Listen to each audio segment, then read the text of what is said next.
થઈ જાય, શરીર જો નાશ પામે તો એને તમે કોઈ પણ જાતની સંપત્તિ ખર્ચીને પાછું મેળવી શકતા નથી. તો સ્વસ્થ શરીરની વ્યાખ્યા સમજવા આજે આપણે બધા અહીં ઉપસ્થિત થયા છીએ. આપણી ભારતીય સંસ્કૃતિ, વૈદિક સંસ્કૃતિ, તેની પરંપરા, વિચાર વૈવિધ્ય અને આધ્યાત્મ માટે આજે પણ વિશ્વ પ્રસિદ્ધ છે અને રહેશે. કોઈ પણ પ્રસંગની શરૂઆત આપણે પ્રભુને યાદ કરીને કરવાની હોય છે. પહેલાં થોડું આપણી સમક્ષ જે મહાનુભાવ ઉપસ્થિત છે એમના વિશે જાણકારી આપું. મહેન્દ્રસિંહ સરવૈયા સાહેબ, લગભગ ભાવનગર જિલ્લો તો બધા ઓળખતા જ હશે, પણ વિશ્વભરમાં જેમનું નામ છે, તળાજા મુકામે તેમનું અષ્ટાંગ આયુર્વેદ સંસ્થાન આવેલું છે અને આયુર્વેદના માધ્યમ થકી શરીરને કેવી રીતે સ્વસ્થ રાખવું. આપણે ખબર છે કે આયુર્વેદ છે એ ભારતની પરંપરાગત એવી ટ્રીટમેન્ટ છે જેનો હાલ આપણે બધાએ ઉપયોગ કરતા ભૂલી ગયા છીએ. તો એ આયુર્વેદ દ્વારા શરીરને સ્વસ્થ બનાવવા માટે અને લોકોનું જીવનશૈલી સારી બનાવવા માટે લોકોને જાગૃતિ પહોંચાડવાનું કામ છે એ મહેન્દ્રસિંહ સરવૈયા સાહેબ કરી રહ્યા છે. અત્રે ઉપસ્થિત કર્મયોગી પરિવારના સભ્યો, ત્રણેય સ્કૂલોના આચાર્યશ્રીઓ, સર્વોદય કેળવણી મંડળના ટ્રસ્ટીશ્રીઓ અને સર્વે મંચસ્થ મહાનુભાવોને બધાને આપણે સર્વોદય પરિવાર વતી આવકારીએ છીએ. કોઈ પણ પ્રસંગની શરૂઆત પ્રભુને યાદ કરીને કરવાની એ આપણી આ પરંપરાને અનુસરતા તે જ સ્વરૂપ ઈશ્વરને યાદ કરીએ. તેથી મંચસ્થ મહેમાનોને વિનંતી કરીશ કે તેઓ મા સરસ્વતી સમક્ષ દીપ પ્રજ્વલિત કરી અને આ કાર્યક્રમને, શુભ પ્રસંગને જ્યોતિર્મય કરે.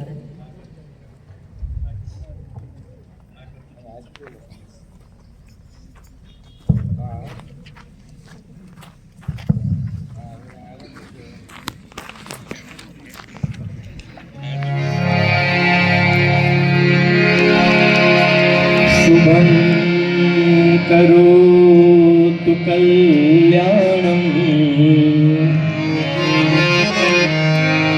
આરોગ્યં ધનસંપદા શત્રુબુદ્ધિ વિનાશાય દીપજો નમોસ્તુતે દીપજ્યોતિ નમોસ્તુતે દીપજ્યોતિ પરબ્રહ્મ દીપજ્યોતિ જનાર્દન दीपो हरतु मे पापम दीप ज्योति नमोस्तुते दीप ज्योति ફેલાય એવી પ્રભુને પ્રાર્થના. હવે આપણે આ કાર્યક્રમને આગળ વધારતા સમૂહ પ્રાર્થના કરીશું જે આપણા મન અને બુદ્ધિને પવિત્ર બનાવે. તો હું સર્વને વિનંતી કરીશ કે સર્વધર્મ પ્રાર્થનામાં જોડાય.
नमोस्तु महावीर्यावहे।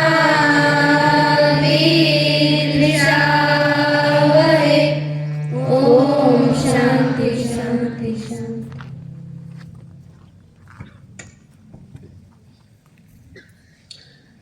પ્રાર્થના આત્માનો ખોરાક છે. જેમ શરીરને ચલાવવા માટે ખોરાકની જરૂર પડે એમ આત્માને શુદ્ધ રાખવા અને સતત કાર્યરત રાખવા પ્રાર્થના જરૂરી છે.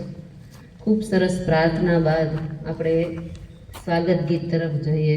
ભારતીય સંસ્કૃતિ માતૃદેવો, પિતૃદેવો, આચાર્ય દેવો અને અતિથિ દેવો ભવની સંસ્કૃતિ છે.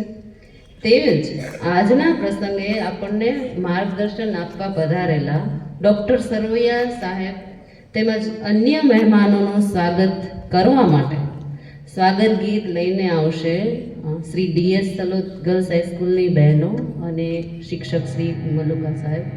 શબ્દો છે આગત કરતે સ્વાગત કરતે અભિનંદન ગીત સુનાતે हैं.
ડોડિયા નિર્દોષાનંદ માનવ સેવા ટ્રસ્ટ હોસ્પિટલ ટીમ બી, બુદાભાઈ ગલાણી, લવચદાદા નાકરાણી તથા એમની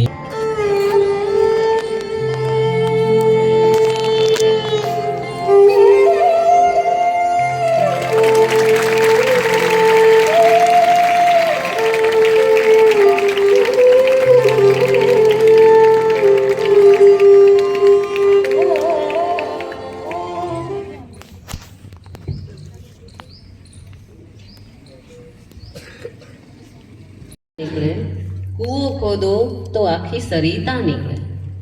આપણા ઋષિઓએ દિવ્ય દ્રષ્ટિ રાખી અને આવનારી પેઢીઓ સ્વસ્થ નિરોગી રહે તે માટે વિવિધ શાસ્ત્રોમાં માર્ગદર્શન આપેલું જ છે. તેમાં પણ પાંચમો વેદ એટલે આયુર્વેદ, તેમાં ભગવાને દીધેલ શરીર સંપદા સંભાળી અને પૃથ્વીને સ્વર્ગ બનાવવાની અપેક્ષા આ ઋષિઓની તો હશે જ. એટલા માટે અલગ અલગ વેદમાં શરીરના સ્વાસ્થ્ય વિશેનો ઉલ્લેખ છે. પરંતુ આજના કાળમાં ઇટ, ડ્રિંક એન્ડ બી મેરી આવી વિચારધારા છે જે એકદમ કહેવાય ને કે લોકોની જીવનશૈલીને નકારાત્મક જીવનશૈલી બનાવી રહી છે. તેથી રોગો પણ ખૂબ વધ્યા છે. ભગવતી સરસ્વતીની ઉપાસના અને તપશ્ચર્યાને વંદન કરું છું. દીકરીના આધારે માવતરના લક્ષણો ખ્યાલ આવે એમ શિષ્યોના વ્યવહાર, વર્તન અને વિવેકના આધારે ગુરુની ચેતના અને એની ઉર્જાનો ખ્યાલ આવે. ત્યારે પરેશભાઈ, બુધાભાઈ, લવજી દાદાને જોઈ મેં તે મહાપુરુષના દર્શન નથી કર્યા, પણ સ્વામી નિર્દોષાનંદ સરસ્વતીની ચેતનાને એમના માધ્યમથી આજે હું અનુભવી રહ્યો છું. તો એવી ચિકિત્સામાં સેવા યજ્ઞ ચલાવનારી માનવ સેવાના ધર્મના નિમિત્ત બની રહ્યા છે એવા પરેશભાઈ, બુધાભાઈ અને લવજી દાદાની સેવા યજ્ઞને અંદર પણ હૃદયથી વંદન અને પ્રણામ કરું છું. અને મહાપુરુષની એ દિવ્ય ચેતનાને પણ આજે પ્રણામ કરું છું. ઉપસ્થિત ઝાલા સાહેબ, ડૉક્ટર સાહેબ, અમારા આયુર્વેદના ડૉક્ટર સાહેબ અને દરેક સંસ્થાના દરેક આચાર્ય ગણ અને ગુરુજનોના ચરણોની અંદર પણ વંદન કરું છું અને આશીર્વાદની અપેક્ષા સાથે આપ સૌના ચરણોમાં પ્રણામ કરું છું. ત્યારે આચાર્ય વિનોબા ભાવે, જેને ભારતના માનવ સર્જન માટેનું બહુ ભગીરથ કાર્ય કર્યું, એમની પ્રેરણાથી આ માનવ સર્જન માટેનું જે આ વ્યાખ્યાન છે એ જે કાંઈ મારી અંદર આપને પીરસું છું જ્ઞાન, એ પ્રસાદી છે. તો પ્રસાદી વહેંચવાની હોય, પોતે તો ખાવાની હોય, થોડી ચાખવાની, પછી વહેંચવાની હોય. તો આયુર્વેદના ઋષિઓની આ પ્રસાદી છે. આપને અને આપના માધ્યમથી આવનારા સમયમાં હજારો લોકોને ઉપયોગી થશે એવું દિવ્ય આયુર્વેદનું જ્ઞાન છે. સરળ ભાષામાં આપ સમજી શકો એવી રીતે સમજાવવાનો પ્રયાસ કરી. વાસ્તવિક શાસ્ત્ર તો આખું સંસ્કૃતમાં છે, પણ હજારો દર્દીના ચિકિત્સા અનુભવો તમને પણ કામ લાગશે અને તમારા માધ્યમથી તમારું પરિવાર અને વિશ્વ કલ્યાણમાં પણ કામ કરશે. ત્યારે આપણે બધા જ આ વ્યાખ્યાનનો પ્રારંભ કરતા પહેલા ધન્વંતરી આદિ દરેક ઋષિઓ, બ્રહ્મા, દક્ષ પ્રજાપતિ, અશ્વિની કુમાર, ઇન્દ્ર, ભારદ્વાજ, અગ્નિવેશ, ભેટ, જતુકર્ણ, પારાશર, હારીશ, શાર્પાણી, ગોપુ, રક્ષિત, કરવી, ઓબધેનવ, ઔરભ્ર, વેત્રણ, કોષ, કલાવત આદિ દરેક ઋષિઓને આપણે આહ્વાન કરીશું. એ ભાવના સાથે, હે ઈશ્વર, હે પરમાત્મા, આયુ એટલે કે જીવન અને વેદ એટલે કે વિજ્ઞાન, અમારા શરીર, અમારું મન અને અમારો આત્મા, આ ત્રણેયનો જે સંગમ છે એમાં શરીરને અમને સ્વાસ્થ્ય આપો, મનમાં સદૈવ પ્રસન્નતા આપો અને આત્મામાં આનંદ આપો. અને એનું જે વિજ્ઞાન છે, સાયન્સ છે, વેદ છે, એનું નામ છે આયુર્વેદ. તો આપણે બધા આંખ બંધ કરી ધન્વંતરી આદિ ઋષિઓને આહ્વાન કરીશું કે સમગ્ર વિશ્વના દરેક લોકોનું ભલું થાય, કલ્યાણ થાય એ ભાવના સાથે સુરેવંદિત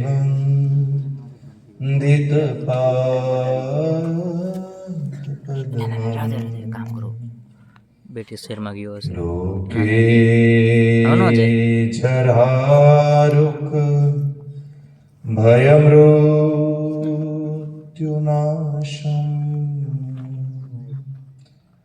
ધાતારમેશમ વિવિધૌષધીનાં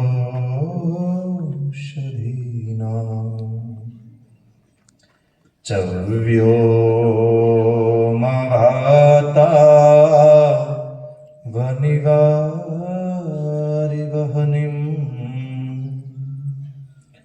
પંચ પ્રપંચાત્મકદેહભાજમ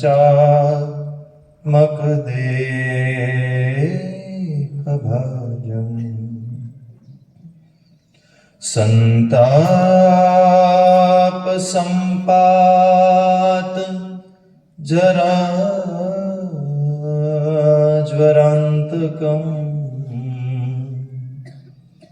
નમામિ ધન્વંતરિમાનિ દેવમ નવીનનીલમ મૃદકાંતિકાંતમ શાંતમ હરેદ્વા દશમાખ્યમૂર્તિમ પૂર્તિમ શતાનાં સુમનોરથાનાં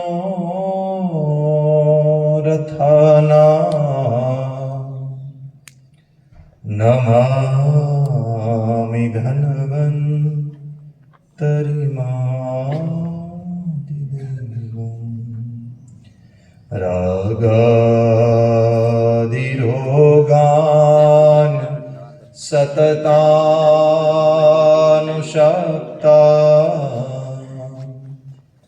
અશેષકાય પ્રસુતાન શેષાં ઉત્સુક્ય મોહા રતિદાન જઘાનં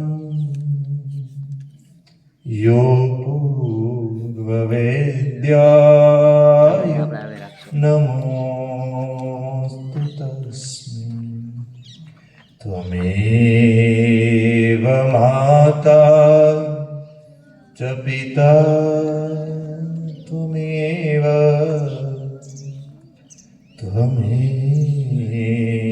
બંધો ચ સખા ત્વમેવ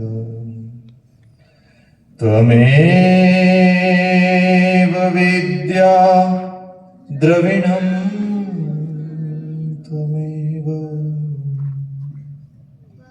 ત્વમેવ સર્વ મમ દેવદેવં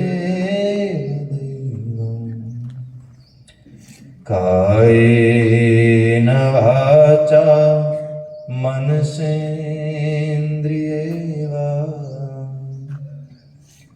બુદ્ધ્યાત્મના ભાવ પ્રકૃતે સ્વભાવ કરોમિ યદ તદ સકલં પરસ્મૈ નારાયણાયેતિ સમર્પયામિ સર્વમંગલ્ય માંગલ્ય શિવે સર્વાર્થ સાધિકે શરણે ત્ર્યંબકે ગૌરી નારાયણી નમોસ્તુતે સર્વે ભવન્તુ સુખિનઃ સર્વે સંતુ નિરામયા સર્વે ભદ્રાણિ પશ્યન્તુ મા કચ્ચિત દુઃખભાગ્ ભવેत् સર્વે ભદ્રાણિ પશ્યન્તુ મા કચ્ચિત દુઃખભાગ્ ભવેत् ઓમ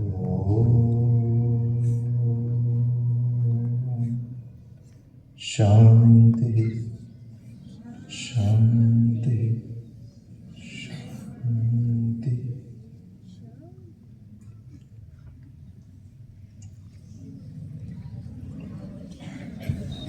સમગ્ર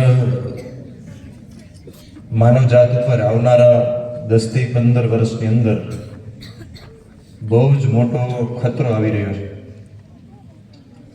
અત્યાર સુધીમાં જે યુદ્ધ થતા હતા એ પરમાણુ યુદ્ધ થયા, ખાસ કરીને બીજા વિશ્વ યુદ્ધમાં. હવે પછીના જે યુદ્ધો થવાના છે એ બાયોલોજિકલ વેપન્સ ઉપર યુદ્ધ થવાના છે. અત્યારે રશિયા પાસે આખા વિશ્વને ખતમ કરી શકાય એટલા પરમાણુ હથિયાર છે. 3.5 વર્ષ ઉપરાંતથી યુદ્ધ ચાલી રહ્યું છે રશિયા અને યુક્રેન, પણ એ પરમાણુ હથિયાર યુક્રેન ઉપર છોડી શકતું નથી, કારણ કે વિશ્વની પાબંદીઓ છે એની સારી બાબત છે.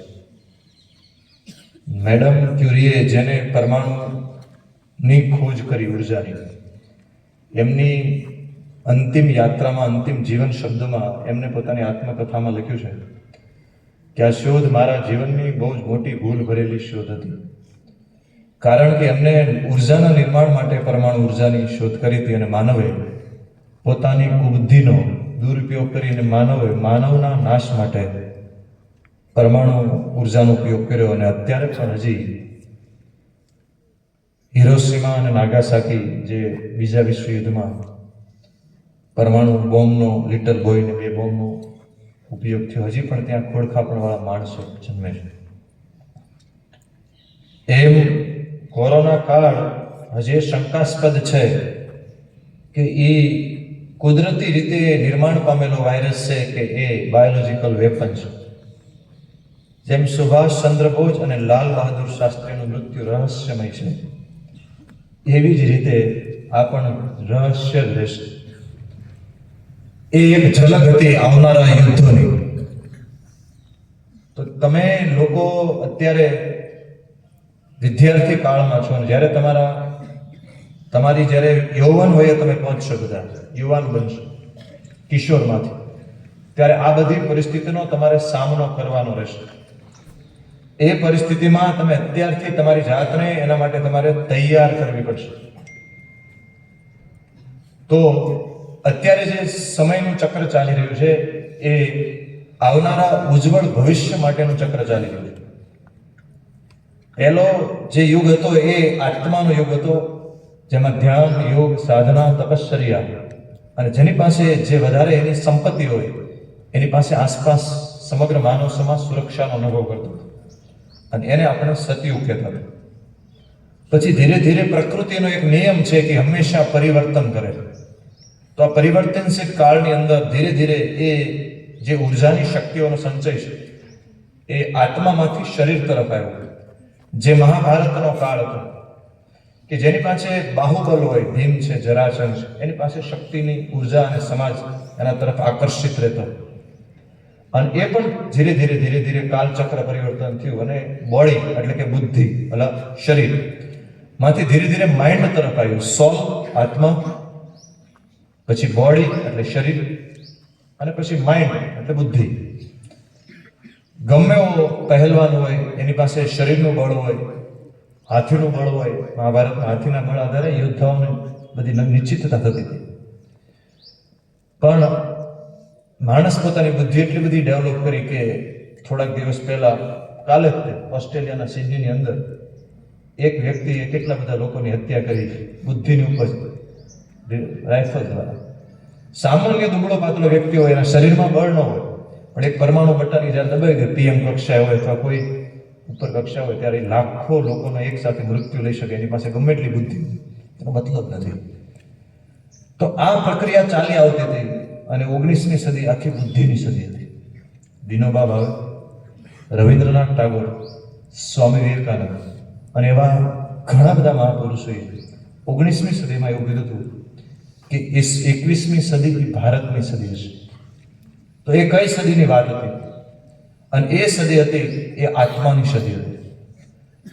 તો કોરોના કાળ આપણે શીખવાડવા માટે આવ્યો હતો કે તમારી પાસે બુદ્ધિ દ્વારા ઉપાર્જિત કરેલી ગમે એટલી ધન હોય, સંપત્તિ હોય, સુવિધા હોય,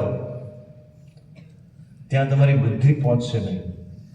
અને મેં મંચસ્થ મહાનુભાવો સેવાના કાર્ય સાથે સંકળાયેલા છે, એટલે મેં કેટલી બધી જગ્યાએ અભ્યાસ કર્યો મેડિકલ સાયન્સની દ્રષ્ટિએ.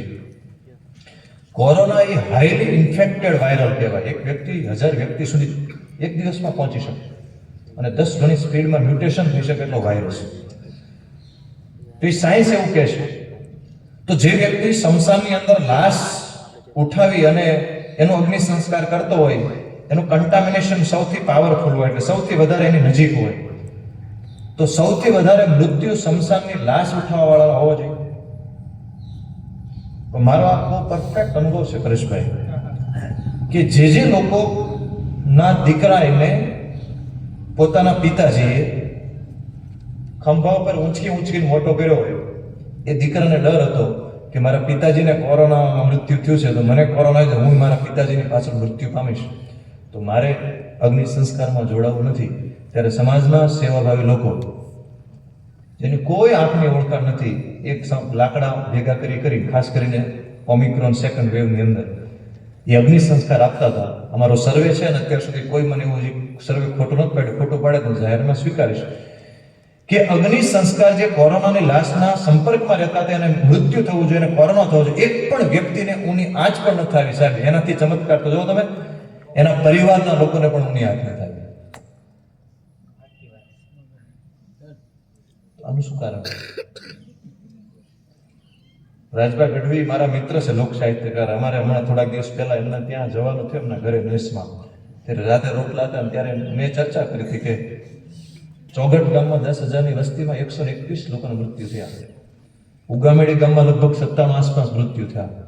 ચમાડીમાં કિશોરસિંહ ગોહિલ વિભાગ કાર્યવાહ છે રાષ્ટ્રીય સ્વયંસેવક સંઘમાં, એમના શબ્દો કે સાહેબ મારા ગામમાં 5,000ની વસ્તીમાં 100 લોકોના મૃત્યુ થયા.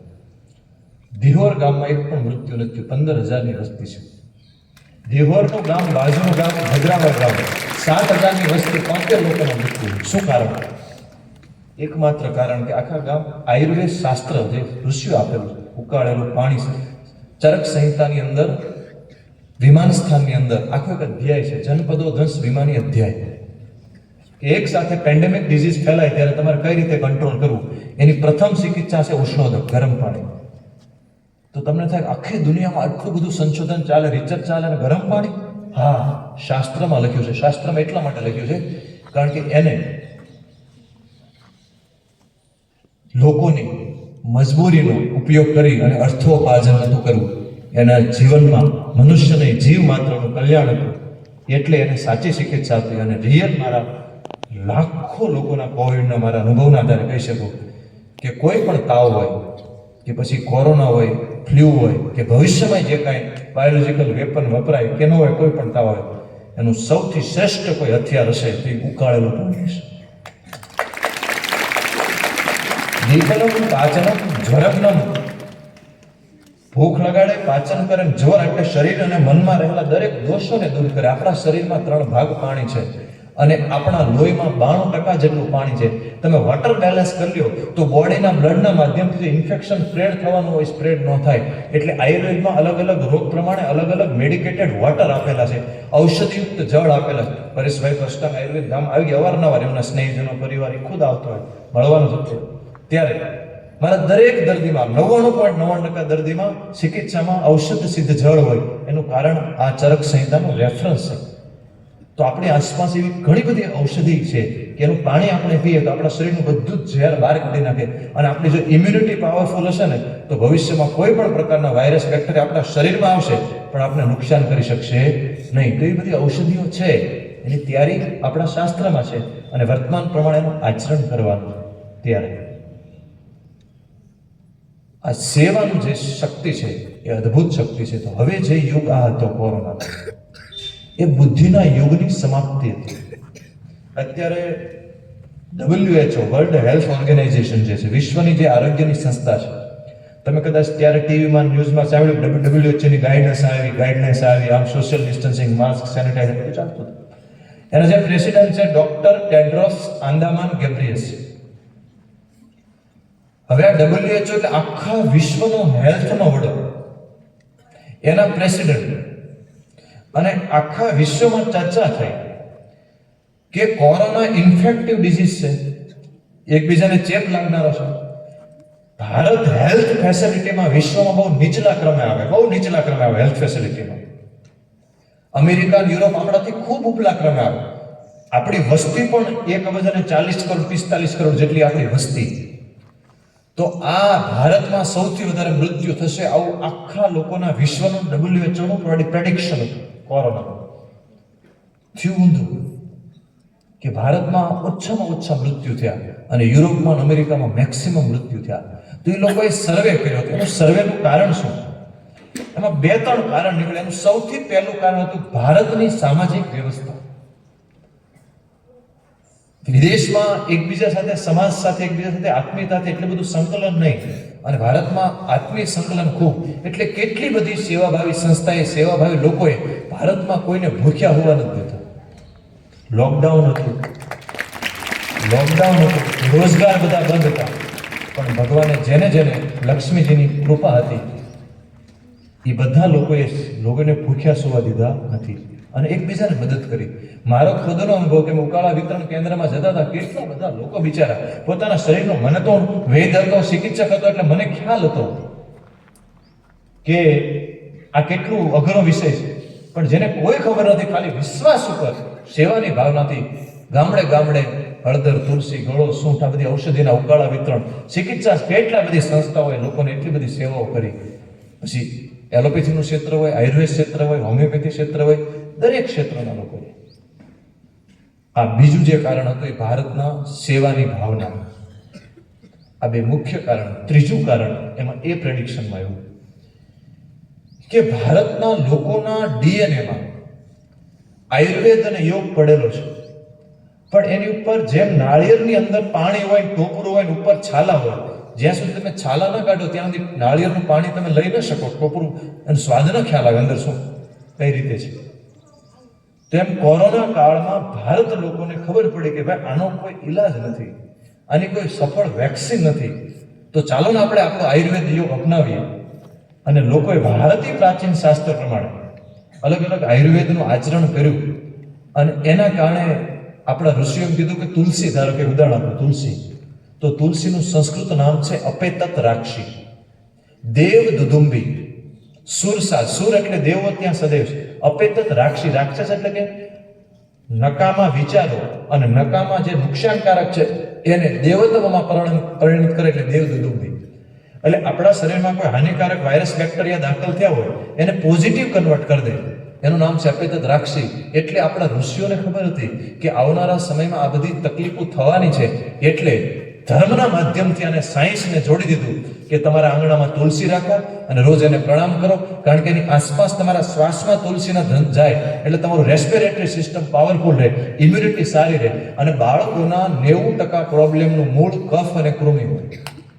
અને બાળકો દર વર્ષે જંગલમાં તુલસી લેવા નહીં જાય તો પ્રણામ કરીને રોજ 2 થી 3 પાંદડા લેશે તો એને કફ કૃમિ નહીં થાય, અને કફ કૃમિ નહીં થાય તો એનું બ્લડ સર્ક્યુલેશન સારું રહેશે, અને બ્લડ સર્ક્યુલેશન સારું રહેશે એટલે બોડીનું 33% ઓક્સિજન અને બ્લડ એકનું બ્રેન વાપરે તો એનું બ્રેન સારું રહેશે, તેની યાદશક્તિ, સ્મૃતિ શક્તિ સારી રહેશે. એટલે આપ સૌએ આજથી રોજ સવારે તુલસી માતાને પ્રણામ કરવાના.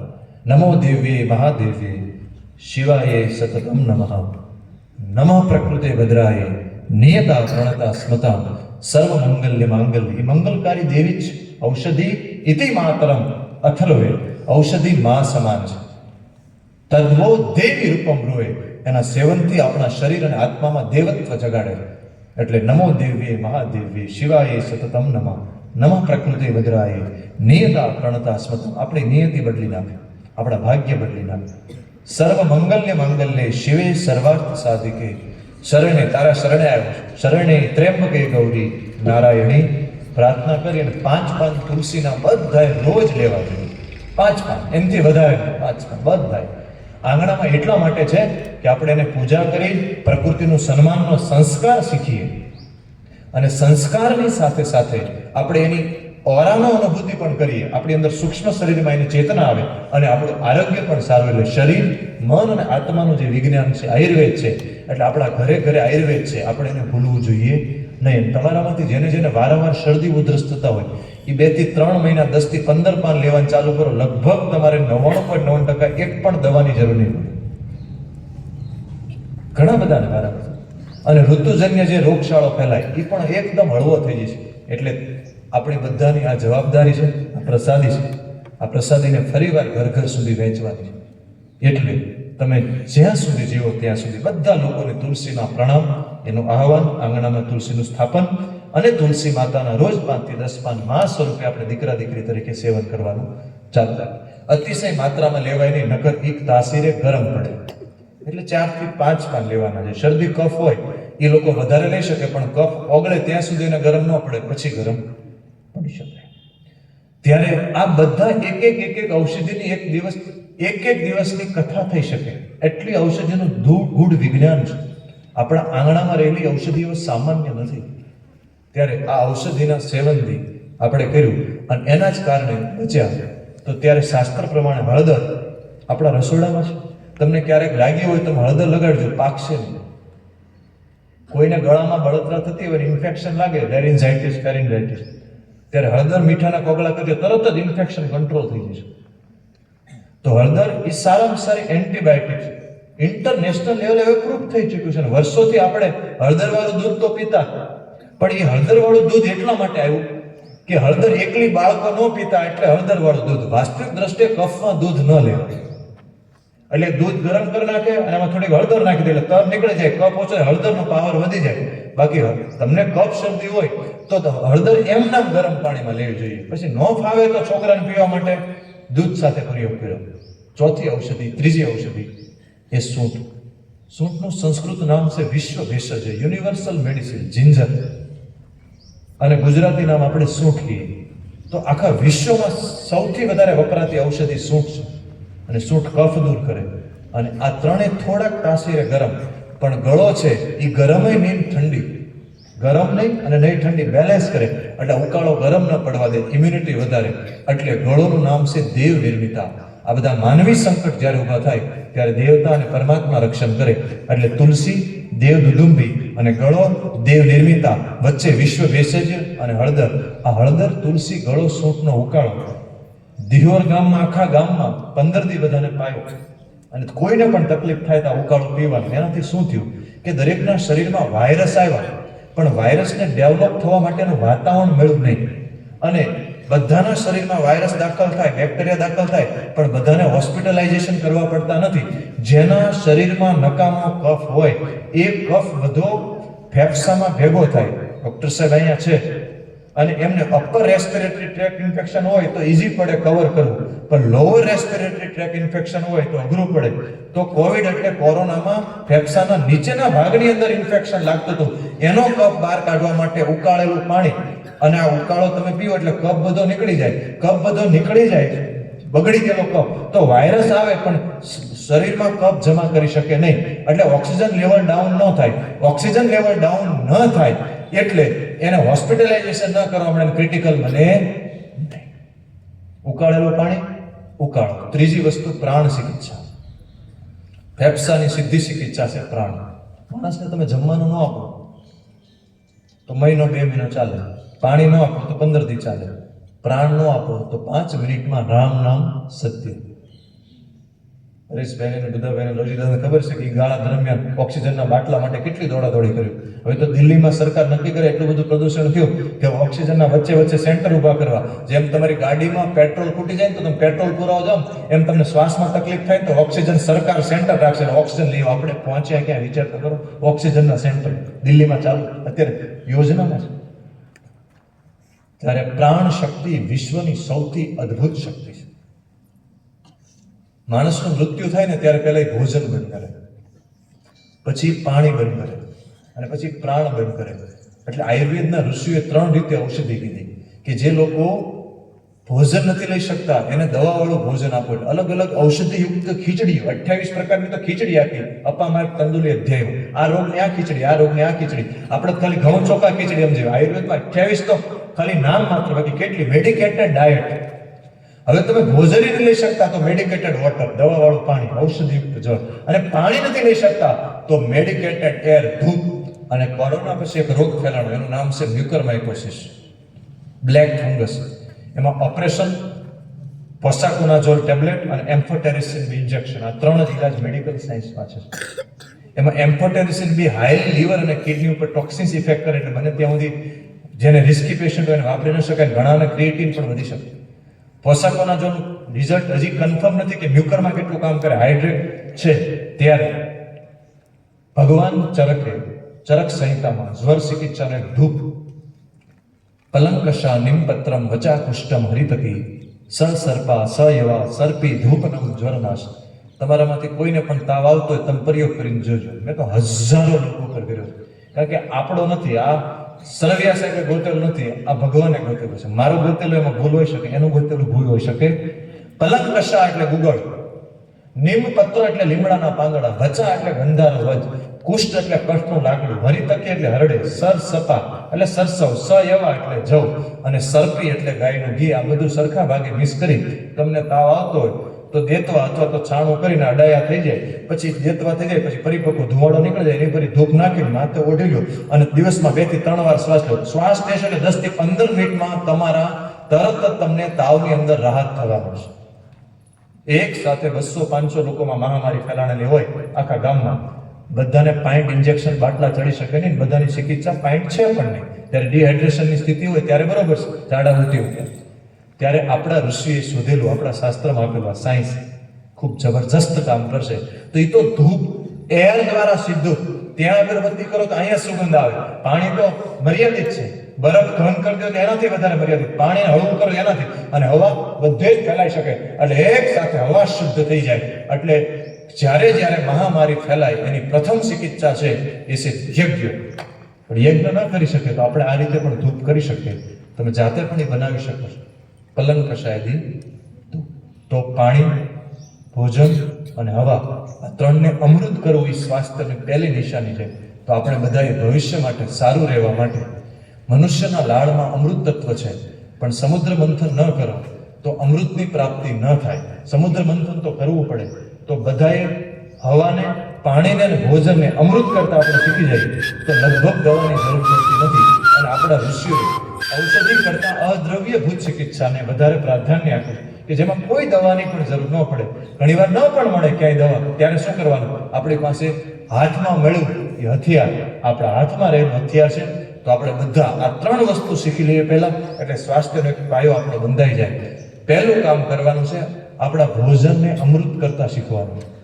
હવે આપણે શું કરીએ? જમવા બેસીએ, બટકું મોઢા મૂકીએ, પછી 1 2 3 અંદર વીર જાય.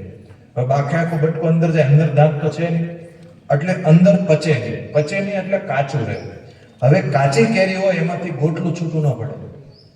કેરી પાકી હોય તો તરત તમે છૂટું પડી જાય. તો કાચી કેરી હોય એટલે પચે નહીં, એટલે મળ કાચો બને, એટલે જાડો સાફ ન આવે. હવે જાડો સાફ ન આવે એટલે શરીરનું જે ડિટોક્સિફિકેશન થવું જોઈએ એ બોડી ડિટોક્સ ન થાય. બોડી ડિટોક્સ ન થાય એટલે પછી પેટ ભારે લાગે, અપાન વાયુ બગડે, પછી ગેસ થાય, પછી પ્રાણવાયુ બગડે, એટલે છાતીમાં ભારે લાગે, ગભરામણ થાય, પરસેવો વળે. અને આયુર્વેદમાં કીધું છે કે અપાન વાયુ બગડે એટલે પછી પ્રાણ સમાન વ્યાન બગડે, અને પછી હૃદય રોગ આવે. 3 મર્મ બગડે: હૃદય, બસ્તી ને શિર. એટલે અત્યારે તમે જો ડાયાબિટીસ, બીપી, કોલેસ્ટ્રોલ, થાઇરોઇડ આખા વિશ્વમાં સૌથી વધારે અત્યારે ભારત નંબર 1 ઉપર જઈ રહ્યું છે. એનું મુખ્ય કારણ શું? કે ભાઈ મોડર્ન લાઈફસ્ટાઈલની આ સામાન્ય નિયમોનું આચરણ નહીં. મેં હજારો દર્દીને ડાયાબિટીસ, બીપી, કોલેસ્ટ્રોલના મારી ઓપીડીમાં જોયા, હજારોને રિપોર્ટ નોર્મલ કર્યા, પછી શાસ્ત્રના આધારે વાક્ય કહું છું કે ભગવાન ચરક ઉપર મને 10 ગણો રિસ્પેક્ટ થઈ ગયું સુશ્રુત સંહિતામાં કે રોગઃ સર્વેપી વેગો ઉદીરણ ધારણે. એને વાક્ય લખ્યું, દરેક રોગનું મૂળ છે એ તમે જે કુદરતી વેગ છે એને ધારણ કરો અને ઉદીરણ કરો. તો ઝાડો, પેશાબ, પરસેવો શરીરમાંથી એકદમ શુદ્ધ અને સાફ આવવો જોઈએ. દિવસમાં એકવાર પરસેવો વળવો જોઈએ, ઝાડો સાફ આવવો જોઈએ, અને પેશાબ પણ ખુલાસીને આવવો જોઈએ. ન આવે તો શરીર ડિટોક્સ ન થાય, કચરો જમા થાય તો બધા રોગ થાય. મોડર્ન મેડિકલ સાયન્સ પણ સ્વીકારે છે કે બોડીને અંદર ફ્રી રેડિકલ્સ વધી જાય ત્યારે આ બધા ડિઝીઝ થાય, લાઇફસ્ટાઇલ ડિસઓર્ડર. તો તમે બોડીમાં કચરો જમા ન થયો તો ત્યાં સુધી પહોંચશે નહીં. એટલે દરેક રોગનું મૂળ કયું? તાકે રોગઃ સર્વેપી મંદેગ્નો. પાચન શક્તિ મંદ પડે ત્યાંથી દરેક રોગ થાય. અત્યારે B12 ની ખામી, કેલ્શિયમ ઘટે, આયરન ઘટે, થાક લાગે. આમાં કેટલી બધી દીકરીઓ છે 50% થોડુંક માથું દુખવા મળે, થાક લાગે, કળતર લાગે, નબળાઈ લાગે, ચક્કર આવે, પરસેવો વળે. આ બધાનું કારણ શું? Nutrition deficiency. તો હું તમને એક સરળ ઉદાહરણ સમજાવું. મારી ઓપીડીમાં કેટલા બધા લોકોના અનુભવના આધારે, સિટીનો માણસ હોય, કાજુ, બદામ, પિસ્તા, ફ્રૂટ બધું જ ભોજન જે ન્યુટ્રાસ્યુટિકલ કહેવાય બધું જ ભોજન કરતો હોય, છતાં એને થાક, નબળાઈ, કળતર, B12, કેલ્શિયમ બધું જ ઓછું હોય. ગામડાનો મજૂર વર્ગ હોય, શેવાળાનો માણસ ઝૂંપડીમાં રહેતો હોય, આખો દી પરસેવો કાઢતો હોય, બાજરાનું રોટલું મરચું ખાય છે, છાશે ન મળે, ઘણીવાર શાકે ન મળે, શાકમાં ગાંઠિયા બટેટા, એક પણ લીલોતરી શાકભાજી ન હોય, છતાં એને એક પણ વિટામિન ન ઘટતા હોય, અને ઓલું બધું જ ખાતો હોય છતાં એક પણ વિટામિન વધતા ન હોય. બેમાં ફરક કયો? બંનેમાં ફરક માત્ર એટલો છે, વ્યાયામાં અગ્નિ ઉપજાય છે, ઓલો પરસેવો કાઢે છે, ઓલો પરસેવો પડાવે છે, બસ બે. એટલે આ મગજમાં એકવાર ડાયાબિટીસના દર્દી આવે એટલે પહેલા તો પરસેવો એકવાર પાડો એટલે 50% ડાયાબિટીસ ગયું. પહેલી treatment diabetes, BP, cholesterol, thyroid, ડાયાબિટીસમાં ખાસ. કારણ કે મેદથી ક્લેદ વધે, અને ક્લેદ વધી ગયેલો ક્લેદ વારંવાર પેશાબ દ્વારા બહાર નીકળે છે. તો તમે પરસેવા માટે મૂત્રસ્ય ક્લેદ વિધૃતિ, સ્વેદસ્ય ક્લેદ વાહનમ શાસ્ત્રમાં લખ્યું. એટલે પરસેવા દ્વારા ક્લેદનું વહન કરી નાખો તો પેશાબને પેસ્ટની વિધૃતિ ન કરવી પડે તો કિડની ફેલર ન થાય. કે ડાયાબિટીસ વધ્યા પછી લાસ્ટમાં કિડની ફેલર તરફ આપણે જઈએ. તો એકવાર પરસેવો પાડી દે, ઝાડો સાફ આવશે. દરેક એક રિપોર્ટ કરવાનો, દરેકને આવડવા જ જોઈએ. તો માણસ બીમાર છે કે સારો એ ખબર કેમ પડે? સવારમાં જાગે, ટોયલેટમાં જાય અને 2 મિનિટમાં ટ્રેક્ટર ખાલી થઈ જાય.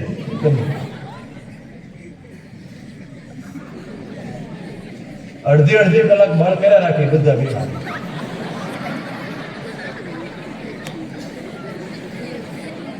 હવે તમારે તમારી જાતને પૂછો, તમારે ટ્રેક્ટર તરત ખાલી થઈ જાય કે વાર લાગે? હવે બધા મારી સાથે એક સૂત્ર બોલો, જેનું પેટ સાફ બધું માફ.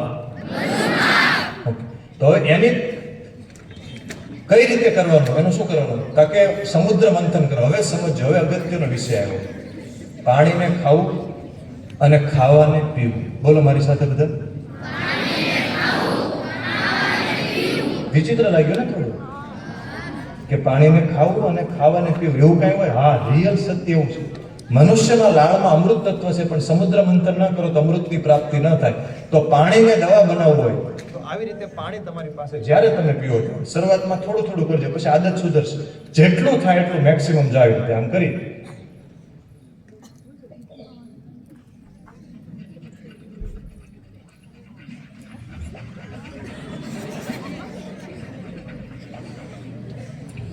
અમારે ઓપીડીમાં દર્દી આવે એટલે એને અલગ અલગ બીમારી હોય એટલે 2 કેટેગરીમાં એને પાડવું, એક ફાઇન વાળા ને એક ફાઇન વગરના. એટલે ફાઇન વગરના દર્દી હોય તો એને 2 દિવસ મગનું પાણી આપવાનું ને આંતરડા શુદ્ધ થઈ જાય. પછી એને ધીરે ધીરે પરેશભાઈ જેવો હોય તો 2 દિવસમાં જમાડવા પડે, નકર ટળી જાય. પછી સાહેબ જેવા દર્દી આવે તો સાહેબ એમ કહે મને ડાયાબિટીસ છે, બીપી છે, કોલેસ્ટ્રોલ છે, થાઇરોઇડ છે. એટલે હું એક જ વાક્યમાં કહું કે રોગઃ સર્વેપી મંદેગ્નો સુતરામ ઉદર એટલે પેટ, કે માથું ઠંડુ પગ ગરમ મન શાંત. એટલે માથું ઠંડુ મન શાંત, પગ ગરમ એટલે રોજ પરસ્યો. જે માણસને સ્વસ્થ શરીર હોય ને હાલ ઉપર ખબર પડી જાય કે આ માણસ સ્વસ્થ છે. આમ કરે આમ ટાંગા ફરતા સમજી લેવાનું, આમ કઈ તકલીફ છે. સ્પીડમાં હોય, પરફેક્ટ હાલ હોય, આમ તમને લાગે કે માણસ હેઠે પગ જ નથી મૂકતા, ઉપર ઉપર જ હાલે. જેના શરીરમાં હળવા, માથું ઠંડુ એટલે મન શાંત. નાનાની બાબતમાં ગુસ્સો આવતો હોય, બાટલો ફાટી જતો હોય તો એ બીમાર કહેવાય. અને પગ ગરમ, રોજ પરસેવો વળવો જોઈએ. નાના છોકરાઓ કેટલા દોડતા હોય, અને મોટા થાય એમ તમે 2 દીકરીની માં થઈ ગઈ, 2 દીકરાના બાપ થઈ ગયા, હાલો ને ક્યાં બહાર જાય, ના ના મને બેહવા દો, એના પગ ઠંડા થઈ ગયા. એટલે પગ ગરમ અને પેટ અંદર હોવું જોઈએ. તો દરેક આ બીજો રિપોર્ટ શીખવાનો. એક, સવારમાં જાગીને ઝાડો સાફ થવો જોઈએ. બીજું કે કોઈ પણ વ્યક્તિનો આજથી તમે આ જે પાસળી પૂરી થાય બધા કરો, પેલા આપણે પ્રેક્ટિકલ કરી લઈએ. ઉપરવાળે કરવાનું, હેઠળવાળે કરવાનું જોઈએ, બરોબર? અહીંયા અમે આવી રીતે લાવો, બરોબર? લાવો, ચાલો અહીંથી આમ કરો. જો અમે 2 હરખા બેઠા છો બાજુ બાજુમાં. જો આ પાસળી છે ત્યાં પેટ અંદર છે, બસ. ચાલો, હવે જેનું પેટ બહાર છે એને ઘરે જઈને એક પ્રયોગ કરવાનો. આવી રીતે હાથ આમ રાખવાનો, અને આપણે કોઈનું મૃત્યુ થાય તો દેદો ફૂટે, ખબર તમને? દેદો આવી રીતે ફૂટે. તો મૃત્યુ અકાળ ન થવા દેવો હોય તો આ દેદો ફૂટવો જોઈએ. કારણ કે આ દેદો બહાર આવે તો એ દેદામાંથી ડાયાબિટીસ, બીપી, કોલેસ્ટ્રોલ, થાઇરોઇડ, કમર, મણકાના દુખાવા બધા થાય. એટલે આજથી બધા એક નવો રિવાજ કરવાનો, દેદો અહીંયા ફૂટવાનો, પણ કોનો? જેનો બહાર હોય એમ. એટલે જો તમારો બહાર હોય તો તમારે ઘરે જઈને અરીસાની સામે જવાનું, અને અરીસાની સામે જઈને આમ કરવાનું કે હું બીમાર છું, હું બીમાર છું, હું બીમાર છું, આવું કરવાનું. હવે તમારા હગાવાલા કોઈ હોય, કોઈ મિત્ર હોય, સર્કલ હોય, મામા હોય, માસીના હોય, નજીકના હોય, તો એ બધાના પેટ બહાર હોય તો આપણે ભવિષ્યમાં બીમાર ન પડે તો આપણે એનો દેદો ફૂટી દેવાનો, તમે બીમાર, તમે બીમાર. એટલે તમને પૂછશે કે ભાઈ કઈ રીતે બીમાર, ત્યારે તમારે કહેવાનું કે અમારી સ્કૂલની અંદર આવી રીતે તળાજાથી સરવૈયા સાહેબ આવ્યા હતા, અને એને શાસ્ત્રના રેફરન્સથી કીધું કે રોગા સર્વેપી મંદેરનો સુતરામ ઉદરાણી, તો માથું ઠંડુ, પગ ગરમ અને પેટ બહાર હોવું જોઈએ નહીં. આ વાક્ય એકવાર મેં બાપુના સાનિધ્યમાં બધાને આવી રીતે બાપુએ કીધું, વેદરાજી કે બધા બેઠા છે, તમે આયુર્વેદ વિશે વાત કરો. એટલે બાપુ વારંવાર કહે એટલે મેં વાત કરી. અને પછી ત્યારે કચ્છની કથાની અંદર બાપુએ આ વાક્ય કીધું હતું. પછી તો ખૂબ બધું વાયરલ થયું કે પેટ બહાર હોવું જોઈએ નહીં. એટલે પેટ અંદર રહેવું જોઈએ. એટલે આજથી તમે કોઈનું પેટ બહાર ગાળો, દેદો કૂટાય કે ન કૂટાય સમજી લો કે બીમાર છે. કોઈને પણ ઝાડામાં વાર લાગે એટલે સમજી લો કે બીમાર છે. તો આ બે સોલ્વ કરવા માટે શું કરવું પડે? પાણીને ખાવું. હવે આવશે સૌથી અગત્યનું અને સૌથી મહત્વનું. તમે કાંઈ ન શીખો પણ આ એક જ વસ્તુ માત્ર શીખી લેશો તો તમારા જીવનના મોટા ભાગના પ્રોબ્લેમ સોલ્વ થઈ જશે. હવે તમે જમવા જ્યારે બેસો ત્યારે ભોજન સામે આવે ત્યારે શરૂઆતમાં 15 દી મહિનો આ કરવું પડશે, પછી ટેવ પડી છે. મારે 6 મહિને ટેવ પડી હતી. ભોજન સામે આવે ત્યારે આંખ બંધ કરી બંને હાથ ભોજન ઉપર રાખી, હે ઈશ્વર, હે પરમાત્મા, તારી કૃપા અને તારી કરુણાથી મને આ ભોજન મળી રહ્યું છે. વિશ્વમાં હજારો લોકો એવા છે જેને ભોજન 3 ટાઈમનું મળતું નથી. તે મને ભોજન આપ્યું, તારો આભાર. અને આ એક આનો કણ વિશ્વ કલ્યાણના, જગત કલ્યાણના કાર્ય માટે વપરાય. અહમ વિશ્વાનરો ભૂત્વા પ્રાણીનામ દેહમાશ્રિતમ પ્રાણાપાનીયમ સમાયુક્તમ પચામી અહમ ચતુર્વિદ્યમન્નમ. ઓમ સહના ભવતુ સહનો ભુનક્તુ સહવીર્યં કરવાવહે તેજસ્વિનાવધિતમસ્તુ મા વિદ્વિષાવહે. આ મંત્ર બોલી અને પછી એક મંત્ર તમારે બોલવાનો છે. હું માણસ છું. બોલો. ઓકે. માણસને કેટલા દાંત હોય? ઓકે. તો માણસે એક કોળિયાને કેટલી વાર ચાવવો જોઈએ? જમવાનું સામે આવે અને હાવ હાવ હાવ કરીને ઉતાર દે, એ માણસ કહેવાય કે શું કહેવાય? કૂતરું કહેવાય. શું કહેવાય? ચાલો, હવે જેટલા ભાઈઓ છે એનો મંત્ર અલગ છે અને બહેનો છે એનો મંત્ર અલગ છે. બરોબર? હવે ભાઈઓ છે મંત્ર પહેલા બોલો. જ્યારે જમવા બેસો ત્યારે મંત્ર બોલો. હું માણસ છું. બોલો. કૂતરું નથી. હું માણસ છું. કૂતરો. આવું 3 વાર બોલવું એટલે તમને મનમાં યાદ રહેશે કે હું માણસ છું, કૂતરો નથી. તો માણસે કેટલી વાર ચાવવાનું હોય? પછી બેનો મંત્ર બોલો. હું માણસ છું, કૂતરી નથી.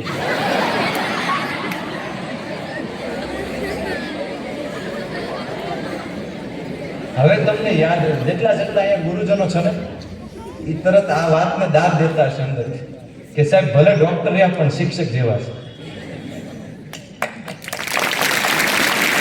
મને પાકો કર્યો. નાનપણમાં મને કોઈ પૂછે ને તમારે શું બનવું છે, એટલે હું મારે આર્મીમાં જવું છે. આર્મીમાં કેમ જવું? તો કે દેશ સેવા કરવી. પણ ભણવા મળ્યા એટલે ચશ્માના નંબર આવી ગયેલા, આર્મી ડિલીટ થઈ. પછી કોઈ પૂછે શું બનવું? તો શિક્ષક બનવું. શિક્ષક બનીને શું કરવું? તો કે લોકોને ભણાવવા, છોકરાને ભણાવીને રાષ્ટ્ર નિર્માણના કામમાં લગાડવા.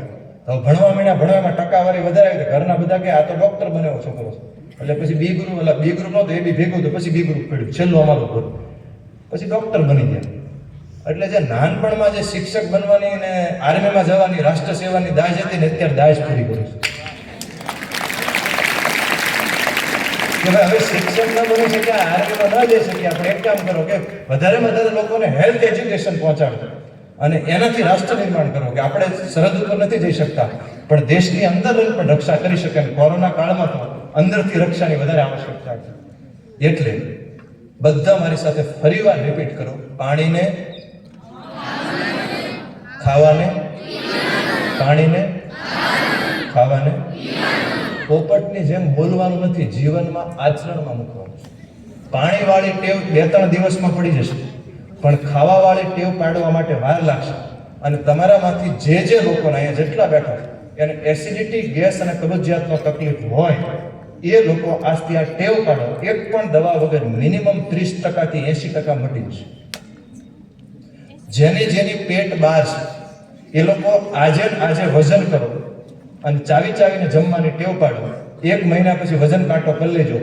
આજ ખોરાક, કોઈ જ ફેરફાર નહીં. 1.5 થી 2.5 કિલો તમારું વજન કોઈ પ્રયોગ હોય એમના નેચરલી ઘટ્યો છે.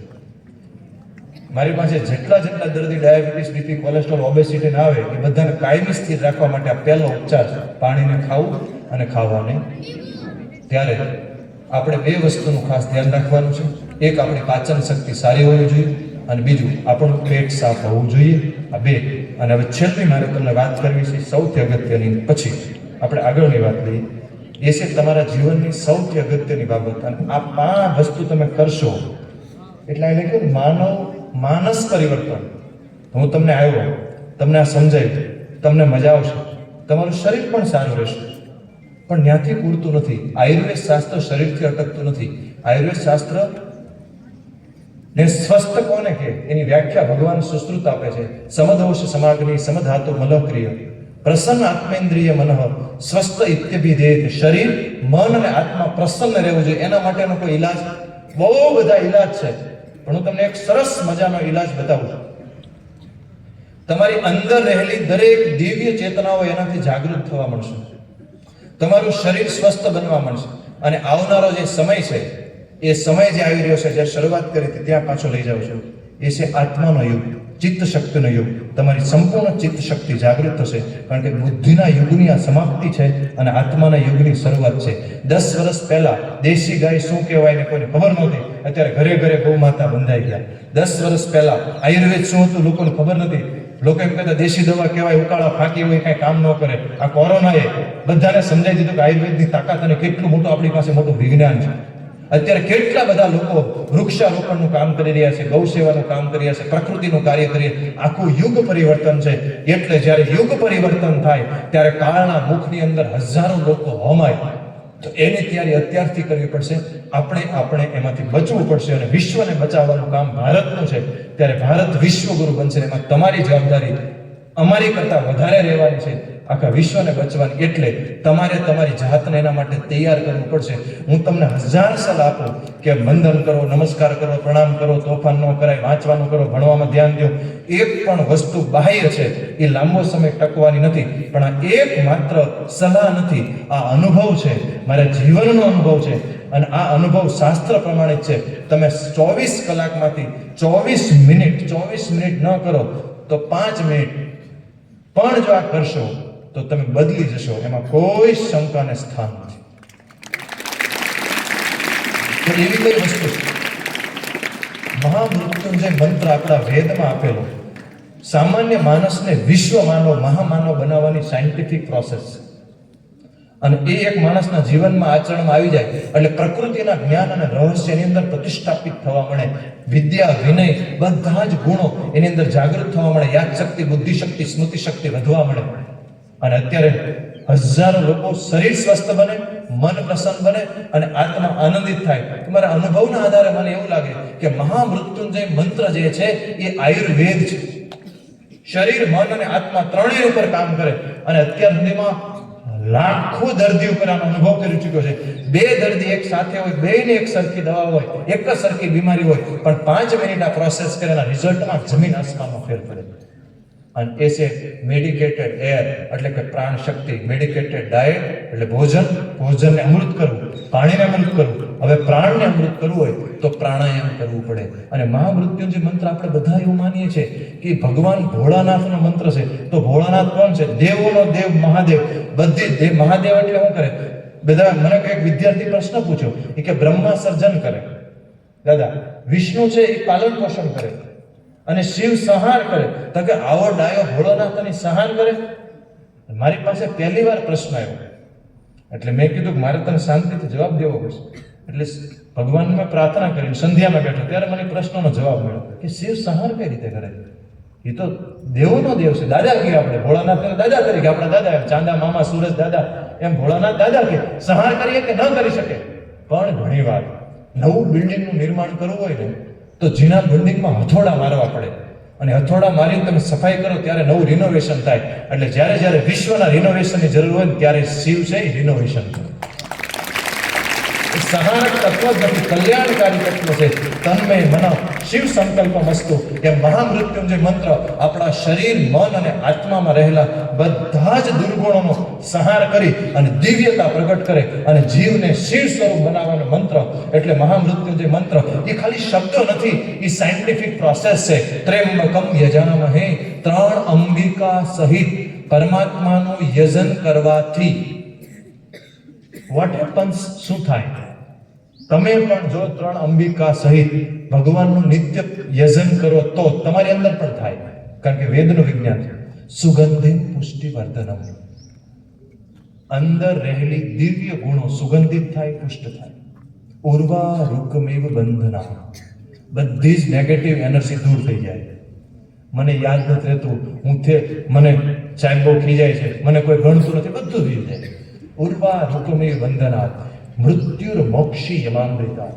7મા ધોરણમાં હું સ્કૂલમાં પ્રાથમિક શાળામાં અભ્યાસ કરતો અને અમારા શિક્ષકે એક વાક્ય બોલાતા મને હજી યાદ છે કે તમારા જીવનમાં તમારે આગળ વધવું હોય તો પ્રાણાયામ રોજ 5 મિનિટ કરો. એને મહામૃત્યુંજય મંત્રનો અર્થ નહોતો સમજાય, ખાલી પ્રાણાયામ રોજ કરો. એટલે મેં પકડી રાખ્યું, આપણે ક્યાંક આગળ વધવું છે ને આપણે ક્યાંક કરવું છે, અને ત્યારથી નિયમિત પ્રાણાયામ કરું છું 7મા ધોરણથી, 13 વર્ષની ઉંમર. તમે પણ આસ્તે આ પકડી લો. તમારા જીવનમાં તમે જે ધારો, તમે કલ્પના નહીં કરી શકો ત્યાં બની શકશો. માત્ર આસ્તે નક્કી કરો કે 24 કલાકમાંથી, કેટલી કલાકમાંથી? 24 કલાકમાંથી ખાલી 24 મિનિટ એમ ન થાય તો 5 મિનિટ સવારે અને 5 મિનિટ સાંજે બધું જ દુનિયા ભૂલી, બધું ટેન્શન ભૂલી આ કરવાનું ચાલુ કરો.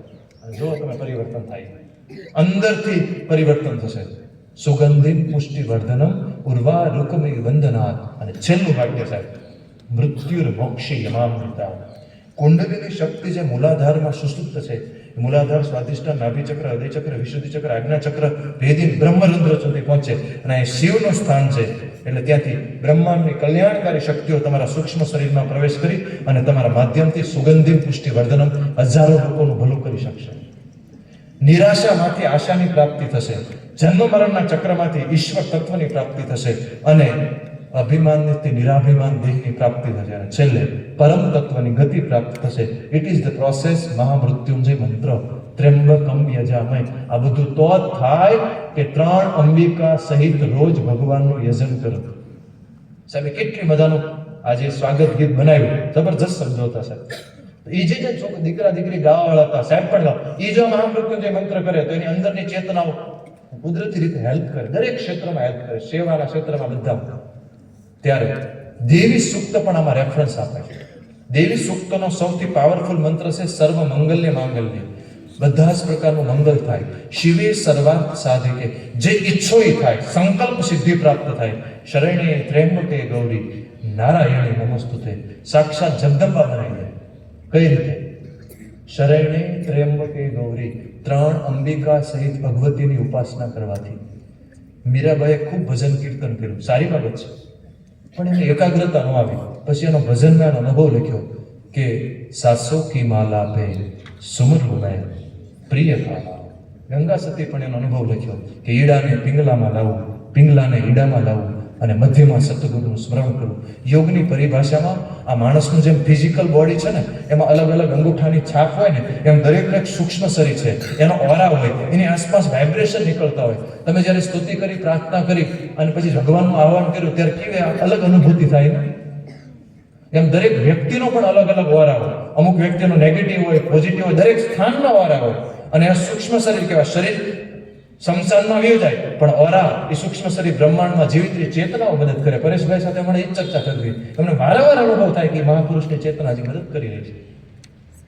તો એ દરેકનો એક અંગૂઠાની છાપ, એનો ઓરા, એનું મશીન આવે, ઓરા સ્કેનિંગ મશીન. એના આધારે ખબર પડી જાય માણસના વિચારો કેવા છે. હવે આવનારા સમયમાં બધી જ ચાલુ થવાનું છે. તમે ગમે એટલી બહારથી વાત કરો કે મારી અંદર દયા છે, કરુણા છે, પ્રેમ છે, ક્ષમા, પણ ઓરામાં ખબર પડી જાય. એટલે આ છે ઓરા, સૂક્ષ્મ શરીર. તો એ ગંગા સતી કીધું, એ ઓરાની અંદર 3 નાડી હોય અને શાસ્ત્રમાં પણ છે. શિવ સર્વોદયમાં ડાબી બાજુ ચંદ્ર નાડી, જમણી બાજુ સૂર્ય નાડી અને મધ્યમાં સુષુમ્ના નાડી.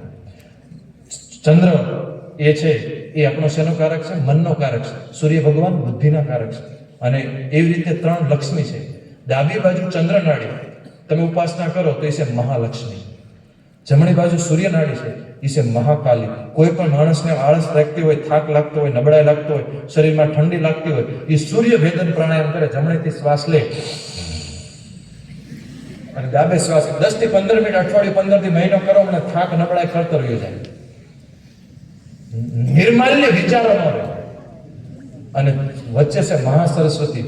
મેં શરૂઆતમાં ઉલ્લેખ કર્યો કે તમે બધા સરસ્વતી માતાનું તપસ્યા કરી, યજ્ઞ કર્યા. મંદિર છે આ, શાળા કે સ્કૂલ આપણે શબ્દ છે, રિયલમાં ઉપરનો શબ્દ છે. આ મંદિર છે, તમે જે કરો છો તપસ્યા છે માં ભગવતી સરસ્વતીની. એટલે મહાલક્ષ્મી, મહાકાલી અને મહાસરસ્વતી, ઈડા, પિંગલા, સુષુમ્ના, ચંદ્ર, સૂર્ય અને વાયુ, આ ત્રણની પ્રકૃતિની સંપૂર્ણ શક્તિ 3 નાડીમાં છે. અને બ્રહ્માંડનું જે પરમાત્માની શક્તિ એટલે પરમાત્માનું નામ, અને ત્રીજી પ્રાણ એટલે પ્રકૃતિ, પ્રાણ અને પરમાત્માનું નામ, આ ત્રિવેણી સંગમ થાય એટલે મહામાનવ, સામાન્ય માનવ મહામાનવ બની જાય. એની સંપૂર્ણ ચેતના સંપૂર્ણપણે વિકસિત થાય એટલે ત્ર્યંબકમ યજામહે સુગંધિમ પુષ્ટિવર્ધનમ ઉર્વા રૂકમેય વંદના મૃત્યુને મોક્ષી યમામૃતા. આ પ્રોસેસ જે છે એ છે નાડી શોધન પ્રાણાયામ, જેને આપણે કહીએ છીએ અનુલોમ વિલોમ પ્રાણાયામ. એ આપણે લાસ્ટમાં પ્રોસેસ કરશું. એ પહેલા અત્યારે સમયના અભાવ અને દરેકના માઇન્ડની કેપેસિટી હોય 45 મિનિટ, અને વિદ્યાર્થીઓ હું ધારું તો તમને 2 કલાક બેસાડી શકું, પણ પછી અંદર બહુ ઓછું થાય, એટલે મારે મહત્વપૂર્ણ 2-3 બાબત તમને કરવી છે. બાકી તમને બધાને અહીંથી પત્રિકા દીકરીઓને પહોંચી ગઈ છે, તમને બધી પછી પહોંચાડી દેશે. પત્રિકા આપવામાં આવી છે. એ પત્રિકાની પાછળ યુટ્યુબ ચેનલ છે, એમાં આયુર્વેદ કથાનું આખું પ્લેલિસ્ટ છે. તમે આખું કથા સાંભળજો. એમાં કઈ રીતે માણસ બીમાર પડે શરીરથી અને કઈ રીતે સારું રહેવું. કોઈ પણ પ્રકારની તમારા પરિવારમાં બીમારી હોય તો એમાં બધાના ઉચ્ચારો, મેં ઘરગથ્થુ ઉચ્ચારો આપેલા છે, જે બધા ઘરે બેઠા કરી શકે કોઈ નુકસાન વગર. એ બધા જ ઉચ્ચારો છે, એ પણ તમે ઘરમાં આચરણ કરો. આ કથા જે છે એ બીમાર હોય એને સારું થવા માટે છે, અને સમાજ બીમાર ન પડે એના માટે છે. એટલે આ 3 જગ્યાએ ઘણા બધા યુવાનો હોય તો એ ફેસબુક ન વાપરતો, ઇન્સ્ટાગ્રામ વાપરતો, એની અંદર અમુક ઘણા બધા હેલ્થને લગતા મેસેજ છે. 3 અહીંયા છે. અને આમાં ક્યારે જમવું, પહેલા પોઈન્ટથી ચાલુ કરું છું. કેટલું જમવું, કઈ રીતે જમવું, પાણી કેટલું પીવું, ચાની જગ્યાએ મેથીની કોફી, તેલ, દૂધ, ઘી, મીઠું, ખાંડ, ગોળ, શાકભાજી, આ બધી જ વસ્તુ છે. 5 ઔષધિ આંગણે કઈ રાખવી. હવે મારે તમને મેઇન પોઈન્ટ આમાંથી કહેવાય છે. એમાં પહેલા નંબરનો પોઈન્ટ છે, એમાં ક્યારે જમવું, કેટલું જમવું અને કઈ રીતે જમવું, આ બધાને આવડવું જોઈએ. તો ક્યારે જમવું, તાકે કકડીને ભૂખ લાગે ત્યારે. આપણે શું કરીએ, ઘણીવાર ભૂખ હોય ન હોય જમી લે, યોગ્ય નથી. કેટલું જમવું, આખું પેટ ભરીને ક્યારેય ના જમવું, નકર પેટ બગડે તો બધી બીમારી આવે. 10 કોળિયા ઓછું જમવું. અને કઈ રીતે જમવું, તાકે ભોજનને પીવું અને પાણીને પ્રવાહી કરવું. બીજા નંબર ઉપર છે પાણી. તો પાણીમાં વરસાદનું પાણી સ્વાસ્થ્ય માટે સૌથી ઉત્તમ છે. અત્યારે બધા ફિલ્ટર કરે છે, કેંગન વોટર કરે છે. ફિલ્ટરથી ક્ષાર ગળાઈ જાય પણ B12 ડાઉન થઈ જાય. કેંગન વોટર ટેમ્પરરી સારું લાગે પણ લાંબા સમય નુકસાન થાય. અંતરિક્ષ જળ, વરસાદનું પાણી, એમાંય મઘા નક્ષત્રનું પાણી તમે ભેગું કરી લો, આખા વર્ષ માટે વાપરો, તે ઉત્તમ અને શ્રેષ્ઠ છે. ત્રીજા નંબરનો પોઈન્ટ આવશે ચા. આ બહુ અગત્યના એક પોઈન્ટ છે. ચામાં કેફીન અને ટેનિક એસિડ હોય. તમે એમાં દૂધમાં નાખો એટલે ઝેર થાય, અને ખાંડ નાખો એટલે ડબલ ઝેર. મેં મારી ઓપીડીમાં કેટલાય દર્દીઓને જોયા છે, ખાલી ચા બંધ કરી દે એટલે મોટા ભાગની બીમારી ઓછી થઈ. અમારે મુંજાલ સાહેબ છે, અત્યારે ભાવનગર જિલ્લામાં શાસનાધિકારી છે, ત્યાં નગરમાં ક્લાસ્ટર ઓફિસર છે. રાષ્ટ્રીય શૈક્ષિક મહાસંઘે અમને કથાનું આયોજન કર્યું. આપણે આયુર્વેદ કથાનું 3 કલાકની આપણી કથા હોય, કથાનું આયોજન કર્યું. 3 મહિના પછી મુંજાલ સાહેબ મને મળ્યા અને આમ હૃદયથી ગદગદ થઈ ગયા કે મને કે સાહેબ તમે મારી જિંદગી બચાવી લીધી. એટલે મેં કીધું સાહેબ કઈ રીતે બચાવી લીધી? કે આપણે ઓલી કથા નથી કરી. હા, કથા કરી હતી. મને 17 વર્ષથી કે માથાનો દુખાવો હતો અને એસિડિટી ગેસ રહેતો. તમે કથામાં એવું કીધું કે માથાના દુખાવાનું મોટા ભાગ કારણ એસિડિટી ગેસ, કબજિયાત. તો તમે ચા મૂકી દો, ચાવીને જમો અને તીખું તળેલું આથાવાળું ઓછું લઈ લો, તો તમારે દવાની જરૂર નહીં પડે. અને મેં સાહેબ 15 થી 20 થી પ્રયોગ કર્યો. તે ચા મૂકી દીધી, ચાવીને જમવાનું ચાલુ કર્યું, ગાયના ઘીના ટીપા નાકમાં નાખવાના ચાલુ કર્યા, પ્રાણાયામ ચાલુ કર્યા, અને મારો 15 વર્ષનો માથાનો દુખાવો મારે દર 3 દિવસે 4 દિવસે દુખાવાની ટેબ્લેટ લેવી પડતી, ચા મૂકવાથી મટી ગઈ. ગોંડલ તાલુકાનું ગામ છે દેરડી કુંભાજી, અને દેરડી કુંભાજીમાં અમારા આયુર્વેદની એક દીકરી ત્યાં શીખવાડી કે સાહેબ મારી ખૂબ ઈચ્છા છે કે મારા ગામમાં મારે કથા કરવી છે. એટલે એને ગામમાં કથા કરી, બધું આયોજન કર્યું, કથા પૂરી થઈ, બહુ સરસ કથા રહી. પછી ત્યાં હિંમતભાઈ પોકિયા કરીને મને મળ્યા અને એમને મને કીધું કે સાહેબ તમારી કથા એટલા માટે અમે કરી કે મને એસિડિટી ગેસ કબજિયાત બહુ બધા રિપોર્ટ કર્યા, બહુ બધી દવાખાને કે મારું પેટ સારું નથી થતું, તકલીફ રહેતી હતી. તમારી મેં વિડીયો મને એક મિત્રે મોકલ્યો અને મેં ચા બંધ કરી અને મને ત્યારથી એસિડિટી ગેસ કબજિયાત મટી ગઈ. તમારા મનમાં પ્રશ્ન આવશે, અને ઘણીવાર મારા વિડીયોના જે શોર્ટ્સ અને રીલ્સ બનતા હોય, આખી વિડીયો ન સાંભળતી, એ લોકો નીચે મેં કોમેન્ટ પણ વાંચતો હોય એટલે ઘણા બધા કોમેન્ટ કરે કે અમારા બાપ દાદા છે એ કે વર્ષોથી ચા પીવે, આ માટે કોણ આવ્યું ચશ્મા વાળો વેદ ફાંકા માર્યા નાખે, ચા તો અમૃત છે. એટલે ઓલા ખાલી શોર્ટ્સ મૂકી દે ને, આગળ પાછળ ન જોયું એટલા બધું આપને ખબર પડે. એટલે આવું લોકો એ તો ચા તો અમે પીતા જ આવે. રિયલમાં આપણા બાપ દાદા ચા નહોતા પીતા. આપણા બાપ દાદા સવારમાં ચ્યવનપ્રાશ લેતા હતા, બ્રહ્મ રસાયણ લેતા હતા. નૈણા કોઠે આખી રાતનું પેટ ખાલી હોય ને અમૃત લેવાય, ઝેર ન લેવાય. તમારે કાયમી માટે સારું રહેવું, ચ્યવનપ્રાશ ન મળે, બ્રહ્મ રસાયણ ન મળે તો આમળા લેવાય. નૈણા હરડે લે, અને યુવાનો માટે આમળા. નૈણા હરડે ખાય એટલે સવારમાં હરડે લે અથવા આમળા લે. દૂધે વાળું જે કરે, ગાયના દૂધનું વાળું કરે, એના ઘરે વેદ ન જાય, એ બીમાર પડે નહીં. એટલે સવારમાં અમૃત લેવાય. પછી ધીમે ધીમે આપણી માનસિક સ્થિતિ બગડી, એટલે આપણે પછી સવારમાં ફળાહાર લેતા થયા. એટલે સવારમાં ઉત્તમ ફળાહાર, સાંજે દૂધનો આહાર અને બપોરે છાશ. પછી માનસિક સ્થિતિ અને આરોગ્યની સ્થિતિ બગડી, આપણું જ્ઞાન ઓછું થઈ ગયું શાસ્ત્ર પ્રત્યેનું. એટલે આપણે શિરામણ કરતા હતા. અને વડીલોને બધાનો અનુભવ છે કે શાક હોય ને રોટલો હોય ને ગોળનું દડવું હોય ને શિરામણ કરીને સોળીને વ્યા જાય એટલે ઘણ જેવું શરીર 1.5 વર્ષ સુધી કાંઈ થતું નહોતું. શિરામણ. નૈણા કોઠે ચા નહોતી. પછી અંગ્રેજો આ દેશમાં આવ્યા, અંગ્રેજો યુરોપમાં થયા. યુરોપ ઠંડો પ્રદેશ છે, એને ગરમીની જરૂર હોય. એને ચા પહેલા પીધી ચીનમાંથી અને એનો અનુભવ થયો. અને પછી ભારતમાં એને આસામમાં હિમાલયમાં ચા ઉગાડવાની ચાલુ કરી અને ચા પીવે. અત્યારે હજી વિદેશમાં મારે તો કેટલાય બધા સંપર્ક અને પરિચય છે. વિદેશમાં એ લોકો દૂધમાં ચા નથી પીતા, એ લોકો ગરમ પાણીમાં ચા પીવે છે. અને ગરમ પાણીમાં ઠંડુ વાતાવરણ હોય તમે ગરમ પાણીમાં ચા પીવો તો હજી બરોબર છે. પણ ભારત ઉષ્ણકટિબંધ પ્રદેશ છે. આપણે અત્યારે શિયાળામાં ગરમી આપણે લાગતી હોય, આપણા શરીરમાં ઓલરેડી એસિડ વધારે છે. આપણે બેઝિક આઈટમ લેવાય, આપણે પ્રકૃતિ પ્રમાણે આપણે ચા અનુકૂળ એમનામાં નથી ગરમ પાણીમાં. ત્યારે આપણે કેફીન અને ટેનિક એસિડ વાળી ચા દૂધમાં નાખીએ એટલે એસિડ ને કોઈ પણ દૂધ નાખો એટલે વિરુદ્ધાણ થાય. અને એમાં ખાંડ નાખે એટલે સલ્ફ્યુરિક એસિડ. આ આપણા દેશમાં અંગ્રેજો આવ્યા પછી ચાલુ થઈ. હવે એ ખબર નથી કે અંગ્રેજો ચાલુ કરે કે આપણે આપણી રીતે દૂધમાં ચાલુ કરી. પણ ભારતમાં આપણા પૂર્વજો કોઈ ચા પીતા હતા નહીં. ચા પછી આવી. અને ચા સવારમાં જાગીને તમે નૈણા કોઠે એટલે કોઈ દી પેટ સારું ન રહે, કબજિયાત થાય ને થાય. અમુકને ન થતી વિશે અલગ છે, પણ એ રોગનું ઘર છે. તો હવે તમારામાંથી જે લોકો આજથી ચા પીતા હોય એ લોકોએ સવારમાં જાગીને આંબળા અથવા ફળાહાર એ ન હોય તો શિરામણ કરવું જોઈએ. અને કદાચ નહીં મામા કરતા કાણો મામો સારો એક સરસ મજાનો ઇલાજ છે કે ગમે ત્યારે મહેમાન આવે. સરસ સ્કૂલ છે તો સંસ્થામાં બધા મહેમાનો આવતા હોય તો એક સારો રિવાજ આપણે કરી શકીએ. આપણી સંસ્થામાં પણ આપણે રિવાજ કરી શકીએ, ટીમ્બીમાં બધી સંસ્થાઓમાં, કે ભાઈ કોઈ પણ મહેમાન આવે એમાં આપણા દેશમાં અતિથિ દેવો ભવની ભાવના છે. એટલે અતિથિ દેવતા સમાન છે. દેવતાને આપણે હંમેશા સારું આયુષ્ય આપવાનું હોય, એને અમૃત આપવાનું હોય. આપણે પકડી ઝેર ન પાવાનું. આ તો મહેમાન આવ્યા નથી, મારા હા, મારા છોકરાના હા, અરે મારા ગળાના હા, મારા ઘરે ચા પીધા વગર જવાય જ નહીં. કારણ કે તમે અતિથિ છો, તમે દેવતા છો, તમને ટાળી દેવાના.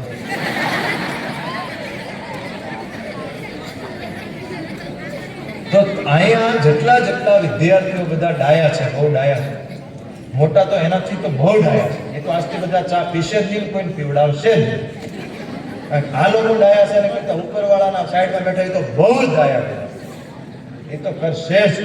એ તો મને પૂરો વિશ્વાસ છે. પણ તમારી ઉપર પણ મને થોડો વિશ્વાસ છે કે તમે આજથી ચા પીશો નહીં અને ચા રૂપી ઝેર કોઈને પીવડાવશો નહીં. એટલે તમે તરત પ્રશ્ન કરે લોકો. મને ખબર છે પ્રશ્નો આવે, કારણ કે રોજ ઓપીડીમાં પ્રશ્ન સાંભળે. ચા ન પીએ તો માથું દુખે, ગુસ્સો આવે, બાટલો ફાટે, અને મહેમાન આવે તો અમારે કરવું શું? તેનો સરસ મજાનો ઇલાજ છે.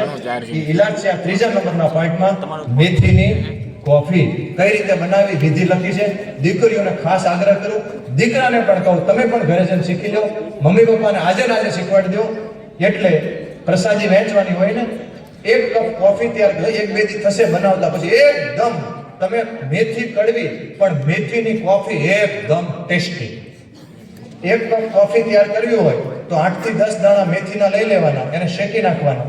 1 કપ દૂધ, 1 ચમચી સાકર નાખી 2 ઉકાળ આવે તો એટલે 2 મિનિટમાં સરસ મજાની કોફી તૈયાર થાય. પહેલો ફાયદો, ચા કરતા સ્પીડમાં તૈયાર થાય. બીજો ફાયદો, ચા એસિડિટી કરે, મેથીની કોફી ન કરે. ત્રીજો ફાયદો, ચા હાડકા નબળા પાડે, મેથી મજબૂત કરે. ચોથો ફાયદો, ચા કરતા મેથી સસ્તી આવે. ચા 400 રૂપિયા કિલો, મેથી 80 રૂપિયા કિલો. બોલો બાપા સીતા. ચોથા નંબરનો પોઈન્ટ આવશે તેલ. એન્જિનનું ઓઇલ સારું હોય તો એન્જિનના સ્પેર પાર્ટ સારા રહે. એન્જિન ધોવાડા ના કાઢે ને એન્જિનની એવરેજ સારી. એન્જિનનું ઓઇલ સારું હોય તો એન્જિનના સ્પેર પાર્ટ સારા રહે, એન્જિનની એવરેજ સારી રહે ને એન્જિન ધોવાડા ના કાઢે. તેલ શબ્દ તિલ ઉપરથી આવ્યો અને તિલ સંસ્કૃત શબ્દ છે, એમાંથી નીકળે એને તેલ કહેવાય. એટલે આપણા વડીલો દેશી ઘાણીનું, કાળા તલનું, લાકડાની ઘાણીનું તેલ ખાતા, એટલે એને કમરના, ઘૂંટણના, મણકાના દુખાવા નહોતા, એટલે એના સ્પેર પાર્ટ સારા રહેતા. એન્જિન ધુવાડા નહોતા કાઢતા, અહીંથી ધુવાડા કાઢે એટલે હાર્ટ એટેક, અહીંથી ધુવાડા કાઢે એટલે પેરાલિસિસ. એન્જિન ધુવાડા ન કાઢતા અને 100-150 વર્ષ જીવતા, કારણ કે તેલ સારું હતું. તમે કોલેસ્ટ્રોલ લેવલ ચેક કરાવી લો, દેશી ઘાણીનું, લાકડાના, કાળા તલનું અથવા સફેદ તલનું તેલ વાપરો, 6 મહિના પછી ચેક કરાવો, દવા વગર નોર્મલ 85 થી 90% કોલેસ્ટ્રોલ ખાલી તેલ બદલાવા થાય. આજે પેટ બહાર આવે એનું કારણ છે સેચ્યુરેટેડ ફેટ. આપણે જે રિફાઇન્ડ તેલ, ડબલ રિફાઇન્ડ તેલ, કપાસિયા તેલ, આ બધા પામોલિન તેલ ખાઈએ છે, એ તેલના કારણે જ આ પેટ બહાર આવે છે. તલનું તેલ ખાય એટલે દુબળા માણસને મજબૂત કરે ને જેનું પેટ બહાર આવે અંદર કરે. તલના તેલમાં શાસ્ત્રમાં લખ્યું છે કે બેલેન્સ કરે શરીરને. એટલે બધા લોકોએ તલનું તેલ ખાવું છે. કદાચ તલનું તેલ આર્થિક રીતે મોંઘું પડે તો શિયાળા પૂરતી તો કમસે કમ ખાવાનું ચાલુ કરવું. કદાચ એટલું તલનું તેલ ન પોહાય તો તમે જે તેલ ખાતા હોય એમાં રિફાઇન્ડ તેલ ન ખાઓ, કપાસિયાનું, ડોડાનું, ચોખાનું, કોર્નડ્રોપ, પામોલિન ન ખાઓ. સિંગ તેલ આપણે જનરલી સૌરાષ્ટ્રમાં ચાલતું હોય તો ઘાણીના સિંગ તેલમાં 5%, 10%, 20% જેટલું થાય એટલું નયમામાં કરતા કાણો મામો સારો. કાળા તલના તેલનો ઉપયોગ કરો એટલે heart attack, BP, cholesterol, diabetes, વજન બધું જ કંટ્રોલ આવશે. અને હજી તો તમારી ઉંમર નાની છે, અત્યારથી તલનું તેલ ખાશો ને, તલનું તેલ કદાચ ન ખાઈ શકો તો પછી અત્યારે શિયાળામાં કાળા તલની હાનિ ખાઓ. ચોથા નંબરનો, 5મા નંબરનો પોઈન્ટ આવશે દૂધ. દૂધ સવારે ના લેવાય, દૂધ સાંજે લેવાય અને દૂધ તાજું લેવાય. દૂધ બે જ લેવાય, એક માયકા और दूसरा गाय का. दूध दो का ही पीना चाहिए, एक मायका और दूसरा गाय का. અને ધારોષણમ અમૃતોપમમ. તમારા ઘરે જો ગૌ માતા હોય તેનું વાછડું તૃપ્ત થવું જોઈએ, એટલો એનો અધિકાર છે. પછીનું દૂધ છે, આપણે પણ એના દીકરા છીએ, આપણા માટે ગૌ માતા છે, એના વાછડા માટે. એટલે તાજું ફીણ વાળું દૂધ લો. એમાંય ગૌ માતા દોવાતી હોય, એમાં ઉપર ફીણ વળતા હોય, એ ફીણ લઈ લો અને ફીણ પીઓ. ઉપમન્યુ ઋષિને એ ફીણ વાળા દૂધથી અશ્વિની કુમાર ભગવાને નવી દ્રષ્ટિ આપી હતી. તમારી અંદર એક દ્રષ્ટિ આવશે, કારણ કે દેશી ગૌ માતાના દૂધમાં સેરેબ્રસ પ્રાઇડ નામનું તત્વ હોય જે યાદ શક્તિ અને બુદ્ધિ શક્તિ વધારે. એટલું બધું શાસ્ત્ર, એટલું બધું વિજ્ઞાન, એની કથાઓ થાય પણ ખૂટે નહીં. હજારો વર્ષો પહેલા રહેલું શાસ્ત્ર અત્યારે સમાજને મ્યુકોરમાઇકોસિસ ને, કોરોના, કેન્સર, ડાયાબિટીસ જેવા રોગમાં ઔષધિ બચાવે. એનું થોટ પ્રોસેસ કયા લેવલની હશે તમે વિચારો. અને ઋષિઓ જે બન્યા એ ગાયનું દૂધ બન્યા. અને આપણે ગાય એટલે ગાય માં છે કારણ કે એમાં vitamin A, B, D, K છે. 22 પ્રકારના એમિનો એસિડ છે. એમિનો એસિડ પ્રોટીન બનાવે, પ્રોટીન જીન્સ બનાવે. આપણા જે પાવરફુલ જીન્સ હતા, અત્યારે અમેરિકામાં નાસા હોય કે ડોક્ટર હોય, દરેક ક્ષેત્રમાં ભારતના તે C1 ભારતના લોકો છે. કારણ કે આપણા ઋષિઓએ ગાયનું દૂધ પીધું હતું. એના કારણે એની શક્તિ, ઋષિઓ પ્રજ્ઞા શક્તિ હતી. ગૌ માતાના દૂધથી પ્રજ્ઞા શક્તિ ખીલવે. ભેંસનું દૂધ તમોગુણ પ્રધાન છે, આપણને આળસ ચડે અને એ શાસ્ત્ર પ્રમાણે અધમમાં અધમ દૂધ છે. અને જર્સીનું દૂધ છે એ ભૂંડમાંથી બનેલી સંકર જાત છે. આપણી માનસિક સ્થિતિ ભૂંડ જેવી કરે. એટલે બબલાન, ડબલાન, Thums Up, Pepsi, Coca Cola, pizza, burger, hot dog, કોલ્ડોગ આવો કચરો ખાવાનો આદત એટલા માટે થાય કારણ કે જેવો આહાર લઈએ એવું આપણું મન બને. આવું શ્રીમદ ભગવદ્ ગીતામાં કીધું. એટલે જર્સી ભૂંડમાંથી બનેલી છે. અને ભૂંડ જે છે એનું એક જ કામ હોય, ગટરનો કચરો. એટલે આપણે દૂધ, ઘી આવું બધું સારું ખાવાની ઈચ્છા ન થાય, ડબલાન બબલાન ખાવાની ઈચ્છા થાય. એનું કારણ છે ભૂંડનું દૂધ. હો ભેંસનું ટોળું જતું હોય એની વચ્ચે તમે ગાડી હોર્ન મારી નાખો અને હો ગૌ માતાનું ટોળું જતું હોય એને ગાડી નાખો. મને ભેંસ અરે કઈ વાંધો નથી, પણ આ સત્ય છે, શાસ્ત્ર પ્રમાણિત છે. એટલે ગૌ માતાને હોર્ન મારો તો ડાબી બાજુ, જમણી બાજુ તરત સાઈડ આપી દે. અને ભેંસને જેમ હોર્ન મારો એમ માથું ઊંધું નાખે, એટલે એને ડોબું કહેવાય. એટલે આપણે જો ડોબાનું દૂધ પીએ તો આપણું મન પણ ડોબા જેવું થઈ જાય અને શરીર પણ ડોબા જેવું. એટલે दूध दो का ही पीना चाहिए. बोलो माता. एक मायका, दूसरा બહુ ડાયા છે. પછી આવશે ઘી. ઘી ક્યું ખાવ? યાવત જીવેતમ સુખમ જીવેતમ ઘૃણમ કૃત્વા ઘૃતમ પ્રેવેતમ. જ્યાં સુધી જીવવું હોય અને સુખેથી જીવવું હોય તો લેણું કરવાની શાસ્ત્રમાં ના છે. લેણું નહીં કરવાનું, પણ ઘી ખાવામાં લેણું કરવાનું. પણ કયું ઘી? ગાય માતા. તો તમે દાળમાં, શાકમાં, ભાતમાં, રોટલીમાં, અને આપણા શાસ્ત્રમાં તેલમાં વઘાર નથી, ઘીમાં વઘાર છે. એટલે જો તમે ભગવાને સગવડતા આપી હોય તો વઘાર ગાયના શુદ્ધ વલણાના ઘીમાં જ કરવો જોઈએ. અને એનાથી સગવડતા ઓછી હોય તો કાળા તલનું તેલ, એનાથી ઓછી હોય તો સફેદ તલનું તેલ, એનાથી ઓછી હોય તો સિંગ તેલ, પણ હાવ ન હોય તો કપાસિયા નહીં. મીઠું આપણે કહીએ કે આમાં મીઠાની તાણ છે એમ કહીએ, એટલે મીઠું બ્રેઇન ઉપર બહુ મોટી ઇમ્પેક્ટ કરે અને બીપી, કોલેસ્ટ્રોલ અને હૃદય માટે બહુ અગત્યનું છે. એટલે મીઠું ફરાળી મીઠું વાપરવું છે, સેંધાનું. એ ન હોય તો સંચળ, પણ રિફાઇન્ડ મીઠું નહીં. ગોળ અત્યારે આપણે બધા ખાતા હોય, પણ ગોળ દેશી હોવો જોઈએ. ભીંડીથી જે શુદ્ધ થાય, કેમિકલથી પકવેલો ગોળ હોવો જોઈએ નહીં. પછી આવશે શાકભાજી, અને સૌથી અગત્યનું આવશે ટૂથપેસ્ટ. આપણે બધા ટૂથપેસ્ટ ઘસતા નહોતા, આપણને જાણી જોઈને ટૂથપેસ્ટ ઘસતા કરી દીધા છે. આપણા વડીલો દાંતણ કરતા હતા. બોરસલની નામની ઔષધિ, અહીં સામે કરંજ છે. પાયોરિયા નામનો રોગ થાય દાંતમાં, પરેશભાઈ વાત કરો ને, દાંતનો વિભાગ છે. એ પાયોરિયા રોગમાં એન્ટીબાયોટિક ટેમ્પરરી લે, પણ વારંવાર એન્ટીબાયોટિક લે પછી ડોક્ટર કે આ ન લેવાય, તમે દાંત કાઢવા પડશે. પણ એ પાયોરિયા રોગમાં એક પેટ સાફ કરે એટલે ત્રિફળા લો. રસી હોય ત્યારે ત્રિફળા ગુગળ કરો, અને આ કરંજ એટલે કણજીનું દાંતણ કરે એટલે 95% દાંત પાડવાનો પડે. આ કરંજ પાયોરિયાની દવા છે. મ્યુકરમાઇકોસિસમાં જે દર્દીઓના દાંત હલતા હતા, મેં ઘણી બધી દવાઓ કરી, કોઈ દવાઓથી દાંત ફિટ થાય નહીં. એટલે ભગવાનને પ્રાર્થના કરી, ભગવાન એક રસ્તો બતાડો જેનાથી લોકોના દાંત ફિટ થઈ શકે. તો ભાવપ્રકાશ સંહિતા ખોલી, એમાં બોરસલ્લીનું વર્ણન, એને સંસ્કૃતમાં બકુલ કહેવાય. બકુલમ દંત દાઢ્ય કરમ કરમ. બોરસલ્લી એ દાંતને મજબૂત કરનારી શ્રેષ્ઠ ઔષધિ છે. તમારે જેવો આકાર આપો આકાર આપી શકો. હાથી ઘોડાનો અક્ષરધામ આખું ગાંધીનગર બોરસલ્લીથી છે.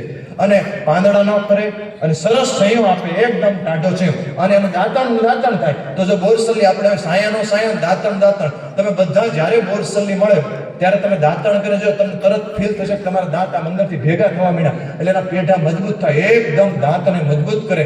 પરમ એટલે શ્રેષ્ઠ, દાંત મજબૂત કરનારી સર્વશ્રેષ્ઠ ઔષધિ હોય તો બોરસલ્લી છે. પણ આપણા વડીલો દાંતણ કરતા હતા તો 100 વર્ષના દાદા હોપારી ભાંગી શકતા હતા. આવા એના દાંત હતા. ટીવીના માધ્યમથી મલ્ટીનેશનલ કંપનીઓએ આપણું માઇન્ડ હેક કર્યું કે તમે દાંતણ કરો છો એ વૈજ્ઞાનિક નથી, અને આપકે ટૂથપેસ્ટ में कैल्शियम है ताकि नहीं, અમે તો દાંતણ કરીએ છીએ. તો આલ્યો દાંત મજબૂત કરવા હોય તો સોડિયમ લોરેટ સલ્ફેટ જે 0.5 ml જો સીધું બ્લડમાં ચડાવી દેવામાં આવે તો હાર્ટ એટેક થી માણસનું મૃત્યુ થાય. અને એ સોડિયમ લોરેટ સલ્ફેટ આપણે સીધું જ જો લોહીમાં ચડાવી દે એટલું નુકસાન કરે. એ કેન્સરનું કારણ છે. આવી ટૂથપેસ્ટ આપણે બધા ટીવીના માધ્યમથી કેલ્શિયમના નામે ઘસતા થઈ ગયા. કોઈ પણ ટૂથપેસ્ટ કે શેમ્પૂ ફીણ વળે, એ ફીણ સોડિયમ લોરેલ સલ્ફેટના બેઝથી જ વળે, અને ખતરનાક કેન્સરકારક કેમિકલ છે. આ પવિત્ર લીમડો, પવિત્ર કરંજ, પવિત્ર બોરસલ્લી, બાવળ, વડલો, આવું દાંતણ આપણે કરતા હતા. અને દાંતણને એક રોજગાર હતો, અને એના કારણે ગામનો શેવાડાનો માણસ, ખાસ કરીને દેવી પૂજક સમાજને પણ રોજગાર મળતું હતું, અને નાના માણસના આંતરડા ભરાતા હતા. એ બંધ થઈ ગયા, અને દેશનો પૈસો વિદેશમાં પહોંચવા માંડ્યો. વિદેશી કંપનીઓની ટૂથપેસ્ટ ઘસવા માંડ્યા. અને 26મી જાન્યુઆરી, 15મી ઓગસ્ટે પછી કહીએ કે વિજય વિશ્વ તિરંગા પ્યારા, ઝંડા ઊંચા રહે હમારા, शान न उसकी जाने पाए चाहे जान भले चली जाए, विजय विश्व करके दिखलाए तब होवे प्रण पूर्ण हमारा. झंडा ऊंचा. विदेशी कंपनीની વસ્તુ જરૂર વગરની વાપરવાથી દેશ મહાન ન બને, સ્વદેશી અપનાવીએ તો દેશ મહાન બને. વિશ્વને બચાવવું હશે તો ભારતને બચવું પડશે, અને ભારતને બચાવવા માટે સ્વદેશી એટલે કે દેશી અપનાવવું પડશે. એટલે દેશ બચાવવો હોય તો એનો માત્ર રસ્તો છે દેશી અપનાવો. એટલે આજથી તમારાથી થાય એટલી ટૂથપેસ્ટ છોડી દો. હું નથી વાપરતો એટલે બોલી શકું છું. દાંતણ કરો. દાંતણ ન ફાવે તો કોઈ પણ દંતમંજન કરો. છેલ્લી બાકી ગાયના છાણાની રાખ કરી નાખો, અને આંગળીથી અથવા બ્રશ ઉપર લઈને સાફ કરી નાખો. સરસ મજાના દાંત સાફ થશે અને દાંત મજબૂત રહેશે. બાકી લીમડાનું દાંતણ તો બધે મળે, કરંજનું દાંતણ મળે, બોરસલનું મળે. ટાઈમ મળે તો અઠવાડિયે એકવાર કરો, રોજ કરો, જેટલું થાય એટલું દાંતણ અપનાવો. અને હવે મારે તમને ઉકાળો બતાવવો છે. આ ઉકાળો તમને અહીંયા પત્રિકામાં સાઈડમાં ડાબી સાઈડ આપેલો છે. આ સ્કૂલમાં લગભગ ઘણી બધી રજાઓથી બંધ થઈ જશે, અને આપણી જેટલી સંસ્થાઓ જો આ થઈ જાય ને તો લગભગ છોકરા માંદા પડતા બંધ થઈ છે. હવે 2 ઋતુમાં લગભગ શરદી, ઉધરસ, ઝાડા, ઉલટી, તાવ આવે. એક શરદ ઋતુમાં અને એક વસંત ઋતુ, એટલે ઉત્તરાયણ પછી, અને એક શરદ ઋતુમાં. 2 આ 2 ઋતુમાં જ્યારે વાયરસ, શરદી, ઉધરસ, ઝાડા, ઉલટી ફેલાય ત્યારે આ ઉકાળોમાં 4 દવા છે. તમે ઘરે બનાવો તો ખૂબ સારું, ન બનાવો તો સ્કૂલ દ્વારા થઈ શકે. ઘરે બનાવો એ વધારે સારું, કારણ કે વિદ્યાર્થીઓના માધ્યમથી વાલીઓ પણ ઘરે બનાવતા શીખે. એટલે હવે ઉત્તરાયણ આવવાની છે. જેવી ઉત્તરાયણ પૂરી થાય એટલે અઠવાડિયું તમારે બધાએ આ ઉકાળો ઘરમાં ચાલુ કરવાનો છે અને ઘરમાં 5 જણા હોય તો 5 અને 10 હોય તો 10 આ ઉકાળો પીવડાવવાનો છે. એમાં 4 દવા છે: હળદર, તુલસી, ગળો અને હૂંફ. કઈ રીતે બનાવવામાં લખ્યું છે અત્યારે વધારે સમજાવતો નથી. 1 કપ પાણી લેવાનું, એમાં 4 ચપટી નાખીને ઉકાળીને પીજો એટલે તમે ઋતુજન્ય રોગોથી બચી જશો. અને ઉપર 5 ઔષધિ તમારે આંગણે વાવવી. એની ઉપયોગિતા ભવિષ્યમાં આ 3 ચેનલમાં મૂકી દેશે. અત્યારે કહેતો નથી કારણ કે એક કથા થાય, મારે 5 મિનિટમાં પૂરું કરવું છે. એટલે તુલસી, બીજું કુંવારપાઠું, ત્રીજું ગળો, ચોથી અરડુસી, 5મી બ્રાહ્મી. તુલસી શરદી ઉધરસ કફ માટે મેં તમને ઉપયોગ બતાવ્યો. હવે કુંવારપાઠું લાગ્યું હોય, પાક્યું હોય, દાજ્યું હોય એટલે એલોવેરા લગાડવાનું. દુનિયાના બધા બ્યુટી પાર્લર તમે સાઈડમાં મૂકી દો અને એલોવેરા, તો એલોવેરાનું પલ્લું ભારે થઈ જશે. પછી આવશે ગળો. તમે એન્ટ્રી ગેટમાં ઘરમાં ગળો રાખશો વેલો એટલે ઘરમાં નેગેટિવ એનર્જીની ઇમ્પેક્ટ નહીં આવે અને ઇમ્યુનિટી વધારશે, દેવ નિર્મિતા. અને ઉધરસ આવે તો અરડુસીનો ઉકાળો ચાલુ કરો એટલે લગભગ તમારે દવાખાને દવા લેવા જવું પડશે નહીં. અને છેલ્લું છે બ્રાહ્મી. આ બ્રાહ્મીનો છોડ, એનો મેં વિડીયો મૂકેલો છે, તમે જોઈ લેજો. તમને આસપાસ હોય તો લાવી એનો રસ પીવો. એનું નામ જ છે સરસ્વતી. બ્રાહ્મીનો રસ પીવાની મેમરી ન વધે એવું શક્ય જ નથી. મંડુક પરિણા સરસ પ્રિય મંડુક પાણી બ્રાહ્મી. શિરેણ યસ્તિ મધુકશ્ય ચૂર્ણમ રસોઈ ગુરુચ્યાતુ સમૂલ પુષ્પા કલ્ક પ્રયોજન ખલુ શંખ પુષ્પા આયુ પ્રદાન્યાની આમય નાશનાની બલવર્ણ સ્વર વર્ધનાની મેધ્યાની ચેતાની રસાયનાની મેધ્યા વિશેષણ તુ શંખ પુષ્પી. શંખ પુષ્પી, શંખાવલી, બ્રાહ્મી, ગળો અને જેઠીમધ. આ 4 ઔષધિ મેધા શક્તિ વધારનારી ઔષધિ છે. આ અવશ્ય તમે પીજો. અને પાછળ શરદી ઉધરસ ઝાડા ઉલટી તાવમાં શું કરવું આપેલું છે. અને બધી જ વસ્તુ વ્યવસ્થિત વાંચી નાખજો અને પત્રિકા ઘરે બધાને વચાવજો. અને આની અંદર આખી કથા છે, ઘરે બધાને સંભળાવજો. હવે તમારા પરિવારમાંથી ઘણા બધા લોકોને નાના મોટા પ્રોબ્લેમ હશે. ખાસ કરીને કમર, ઘૂંટણ, મણકા, હાડકા, નસ, સ્નાયુના દુખાવા આ ઘરે ઘરે છે. તો આપ સૌને મારો પહેલી એક પ્રાર્થના છે કે એને જો અતિશય દુખાવો થતો હોય તો રોટલી ગરમ કરી એની પર તેલ લગાડવાનું એક સાઈડ, અને ઉપના સ્વેદ આપણે લુકરી કહીએ, અને તેલ કોઈ પણ લગાડીને ત્યાં તમે બાંધી દો એટલે એને તાત્કાલિક દુખાવો ઓછો થઈ જશે.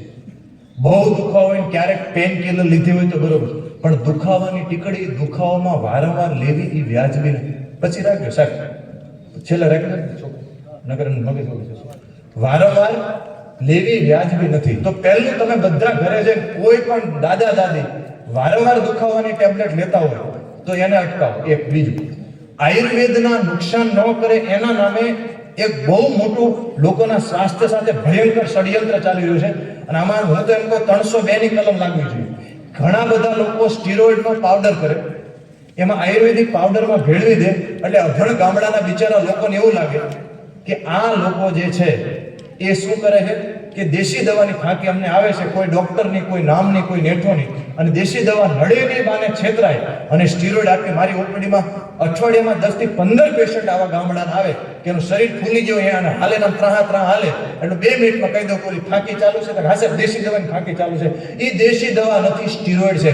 અને જે લોકો આવું કરતા હોય એને પોલીસને, ગવર્મેન્ટને ઇન્ફોર્મ કરી તાત્કાલિક ધોરણે જેલમાં પૂરવાનું. આ બીજું બચાવો. ત્રીજી વસ્તુ કે સાવ સાંધો ફસાઈ ગયેલો હોય, કમ્પ્લીટ પ્રોબ્લેમ હોય, તમે ઓપરેશન કરો તો બરોબર છે, પણ બને ત્યાં સુધી સાંધામાં ઓપરેશન ન કરાય. તો એનું પહેલું કામ એ કરો, એક્સરે તમે કરાવો. તો આયુર્વેદમાં એવી ઔષધિ છે જે ગાદીને નવી લાવી શકે. હું તમને એમ કહું કે આયુર્વેદથી ગાદી નવી આવી જાય તો તમને મારી પર વિશ્વાસ ન આવે તો મારે વર્તમાન સમયમાં કામ કરવું હોય તો પહેલા એક્સરે કરાવવો પડે, પછી ટ્રીટમેન્ટ કરવી પડે, અને અઠવાડિયા 10 થી મને રાહત થાય પછી પાછું એક્સરે કરાવીને ગાદી નવી લાવી દો તો લોકો વિશ્વાસ કરે. આવું આયુર્વેદની ઔષધિથી શક્ય છે. પણ એક 50 થી 60% કામ દવાનું છે, પણ 40% કામ તો તમે કરી શકો છો દવા લીધા વગર. અને નાના મોટા દુખાવા છે એ લોકો તો અત્યારથી જ હળવું થઈ જશે. મેથીને ગૌમૂત્રમાં પલાળી દેવાની. પ્રયોગ સાંભળજો નકર સાઈડ અસર આવે. 24 કલાક પલાળો એટલે મેથી પીળી થઈ જાય, એમાં સુવર્ણ તત્વ જાગૃત થઈ જાય. પછી એને શુદ્ધ ગાયના ઘીમાં શેકી નાખવાની અને શેકીને એનો પાવડર કરી નાખવાનો અને અડધી થી 1 ચમચી રાત્રે ગરમ દૂધ સાથે લેવાની. એમનામ પીશો, શેકશો નહીં તો ગરમ કરશો એટલે દુખાવા, કોઈ પણ પ્રકારના દુખાવામાં એને રાહત થશે. ત્રીજી વસ્તુ, વજન વધારે હોય એને કંટ્રોલ કરો. અને સૌથી અગત્યનું, જેના ઘરે કમર, ઘૂંટણ, મણકાના દુખાવા છે એ બધા દેશી ઘાણીનું કાળા તલનું તેલ વઘારમાં, મોણમાં ચાલુ કરો. આ ઉપચાર કરશો એટલે મોટા બચી જશે. બીજી મારે વાત કરવી છે ડાયાબિટીસ, બીપી, કોલેસ્ટ્રોલ, થાઇરોઇડ અને હૃદય. આપણા બધાના મનમાં એક માન્યતા થઈ ગઈ છે કે ડાયાબિટીસ, બીપી, કોલેસ્ટ્રોલ, થાઇરોઇડ અને હૃદય રોગમાં જિંદગીભર ટીકડી લેવી પડે. આ માન્યતા છે, હકીકત નથી. આયુર્વેદ દવાનો 30-40% રોલ છે, પણ મારો અનુભવ એવો છે કે જેને ડાયાબિટીસ, બીપી, કોલેસ્ટ્રોલ, થાઇરોઇડ હોય એ પહેલા તો રેગ્યુલર પ્રાણાયામ ચાલુ કરે, ચાવીને જમવાનું ચાલુ કરે, દહીં અને દૂધની જગ્યાએ છાશ કરી નાખે. વજન વધારે હોય તો છાશ ફરજિયાત, વજન ઓછું હોય તો દૂધ લઈ શકે છે ગાય. ફરી વાર કહું છું, વજન વધારે હોય કંટ્રોલ કરે, ચાવીને જમે, મીઠું ઓછું કરી નાખે, ખાંડ બંધ કરી નાખે, તેલ ઓછું કરી નાખે, તલનું તેલ કરી નાખે, કપાલભાતિ, અનુલોમ વિલોમ, પ્રાણાયામ કરે, ચાલી શકતા હોય તો એકવાર પરસેવો પાડે, અને ઘઉં અને ચોખા, એમાં ઘઉંને ચાળી વાર ચોખા પોલિશ કરે, એ બંધ કરી અને જવ, જુવાર અને બાજરો, એમાં જવ ઉત્તમ કરે, અને ત્રિફળા ચૂર્ણ, હરડે, બેહડા, આંબળા, આમાં છેલ્લે મેં ત્રિફળા આપ્યું છે, એ 1 ચમચી નિયમિત લે તો એના શરીરમાં ઘણી બધી રાહત દેખાશે. તમારી જે કાંઈ દવાઓ ચાલતી હોય એ ડોક્ટરની સલાહ વગર સીધા બંધ કરતા નહીં, પણ ચેક કરતા રહેજો ધીરે ધીરે. આમાંથી જેટલાના વાલીને ડાયાબિટીસ, બીપી, કોલેસ્ટ્રોલ, થાઇરોઇડ હશે એમાંથી 30-40% ને એટલું જ કરવાથી ટેબ્લેટમાંથી બહાર આવી જશે. પછી છેલ્લો રોગ કઈ અને પછી આપણે છેલ્લે મહામૃત્યુંજય મંત્રની જે વાત કરતી ત્યાંથી પૂર્ણાવતી તરફ જઈએ. અને છેલ્લો સૌથી મોટો રોગ જે છે એ છે મન. અત્યારે યુવાનોની અંદર ડ્રગ્સનું ચલણ ખૂબ વધી રહ્યું છે. ગુટકાથી શરૂઆત થાય, પછી તમાકુ આવે, પછી દારૂ, હેરોઇન, સુગર, બ્રાઉન સુગર, ગાંજો, સરસ, LSD. મારા પરમ મિત્ર છે અને એના વિદાય સમારંભની અંદર આપણી આયુર્વેદ કથા કરી હતી. પોલીસ ડિપાર્ટમેન્ટ જુનાગઢ, SP કક્ષાના લેવલે માણસે હોદ્દો છોડવો એ અઘરું છે, અને 50 વર્ષની ઉંમરે શિક્ષક હતા, શિક્ષકમાંથી SP બન્યા, અને 50 વર્ષની ઉંમરે જુનાગઢ SP માંથી નિવૃત્ત થયા માનની હર્ષદ મહેતા સાહેબ. અમારે ગિરનારના જંગલમાં 2-3 કલાક અમે બંને એકાંતમાં બેઠા હતા. બહુ બધી અધ્યાત્મ અને ભારતની સંસ્કૃતિ અને સામાજિક જીવનનો આપણી વાત થઈ. એમાં મને આ વાત કરી હતી, હું દરેક જગ્યાએ ત્યારથી આ વાત કરું છું, કારણ કે એને કીધું સાહેબ તમે વાત કરજો, તમે એટલા બધા એ ખાસ ડ્રગ્સ, કે પોલીસ ડિપાર્ટમેન્ટ સાહેબ ગમે એટલો મદદ કરશે, સમાજના સહયોગ વગર આવનારા ભારતમાં સૌથી મોટો ખતરો ડ્રગ્સનું દૂષણ છે. ગામડા લેવલે પહોંચી એ લોકો શું કરે ખબર? સિગારેટ હોય ને કોલેજની આસપાસ, એ સિગારેટની અંદર થોડું ડ્રગ્સ નાખી દે, એટલે એ બે કોલેજમાં એવો કાળ હોય, યુવાન મિત્રો, એક મિત્ર સિગારેટ પીતો બીજાને કે ફૂંક મારે, એટલે એને ટેવ પડી જાય. દારૂની અંદર ડ્રગ્સ ભેળવી દે, અને જે ડ્રગ્સ હોય ને બીજાને પીવડાવે, ભલે તમને કઈ રીતે ટ્રેપ એ રીતે કરે કે તને હાલે તો માવાનો વ્યસન કરે છે, તને પાવડર આપે, ખાલી એક ચણા જેટલો નાખ ને માવો ખાજો તો કેટલી મજા આવે. એટલે કોન્ટો આવે, એ કાલે તું દારૂ પીવે છે ને, આ દારૂ આ વખતે રહેવા દે, ખાલી આને સૂંઘ આવે. દારૂ તો તારે ગોતવો પડે, પકડાવાની બીક, તો ખીચામાં રહી જાય, ખાલી એટલું સૂંઘવાનું. સૂંઘ એટલે તને કેવી મજા આવે, બધું ઈઝી પડે, ગમે પાર્સલમાં આવી જાય, અને સૂંઘવું ઈઝી પડે. અને એ શું કરે ખબર? એને વ્યસન હોય એટલે તમને કાલે એકવાર એમને ચખાડે, પછી બીજી વાર એમ તમે તરત ચાહક થઈ જાઓ, એટલે કે હવે મને આપવું જ પડશે, તારે હવે આપવું પડશે, મારી પાસે તારી માટે કઈ વ્યવસ્થા કરું, પણ અઘરું થાય તો એટલા રૂપિયા થાય, અરે ગમે એટલા ચાલે, મને એકવાર વ્યવસ્થા કરી દે, એમ કરી આખું નેટવર્ક ચાલી રહ્યું છે. ત્યારે એનાથી બચવાનો ઈલાજ શું? કે આપણે આપણી ઇનર સ્ટ્રેન્થ વધારીએ. જેને પોતાની અંદરથી પોતાના કાર્ય અને ઈશ્વરના નામનો નશો હોય, એને નશો કરવા માટે કોઈ દી ઝેરની જરૂર પડતી નથી. ત્યારે આ પ્રાણાયામ અને યોગ તમને ખૂબ મદદ કરશે. હવે આપણે બધા કથાની, આપણી આયુર્વેદની સમાજની પૂર્ણાવતી તરફ જઈ રહ્યા છે, ત્યારે મને બહુ જ આનંદ થયો. ખાસ કરીને આ સંસ્થાના ટ્રસ્ટીગણ અને દરેક ગુરુજનોનો વિશેષ અભિનંદન અને વંદન કરું છું કે છોકરાઓ, મારે દરેક સ્કૂલમાં જવાનું હોય, દરેક સ્કૂલમાં સારા જ હોય, પણ આ સ્કૂલના છોકરાઓમાં ખાસ કરીને બધું હશે, પણ વિનય અને વિવેક વિશેષ છે, મને દેખાય.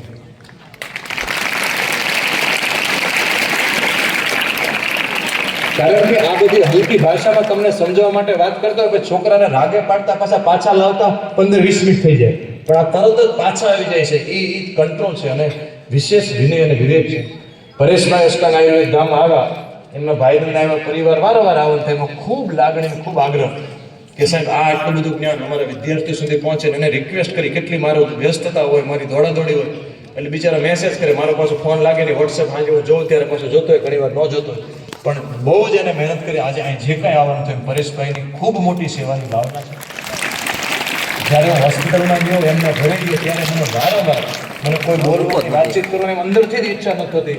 મને સ્વામીજીની ચેતનાની જે એની વાઇબ્રેશન છે, એની ઉર્જા છે, મેં પ્રાર્થના કરી કે આ શરીર તમારા ચરણોમાં સમર્પિત કરું છું. આ તમારું ક્ષેત્ર છે, તમારો વિસ્તાર છે, તમે અમને બોલાવ્યો છે, એમના માધ્યમથી એમને જ બોલાવ્યો છે. તો આ શરીરને માધ્યમ બનાવીને જે પ્રસાદ આપને વહેંચવા માંગો એ પ્રસાદ વહેંચો. ત્યારે એમને આત્માની એવી ઈચ્છા છે કે એનું જીવન મંત્ર શિક્ષણ અને આરોગ્ય હતું. ત્યારે એને આરોગ્યના માધ્યમથી ઘણી બધી મોટી સેવા કરી, પણ એનો આત્મા તો સનાતની, અને સનાતન આયુર્વેદ વેદ છે.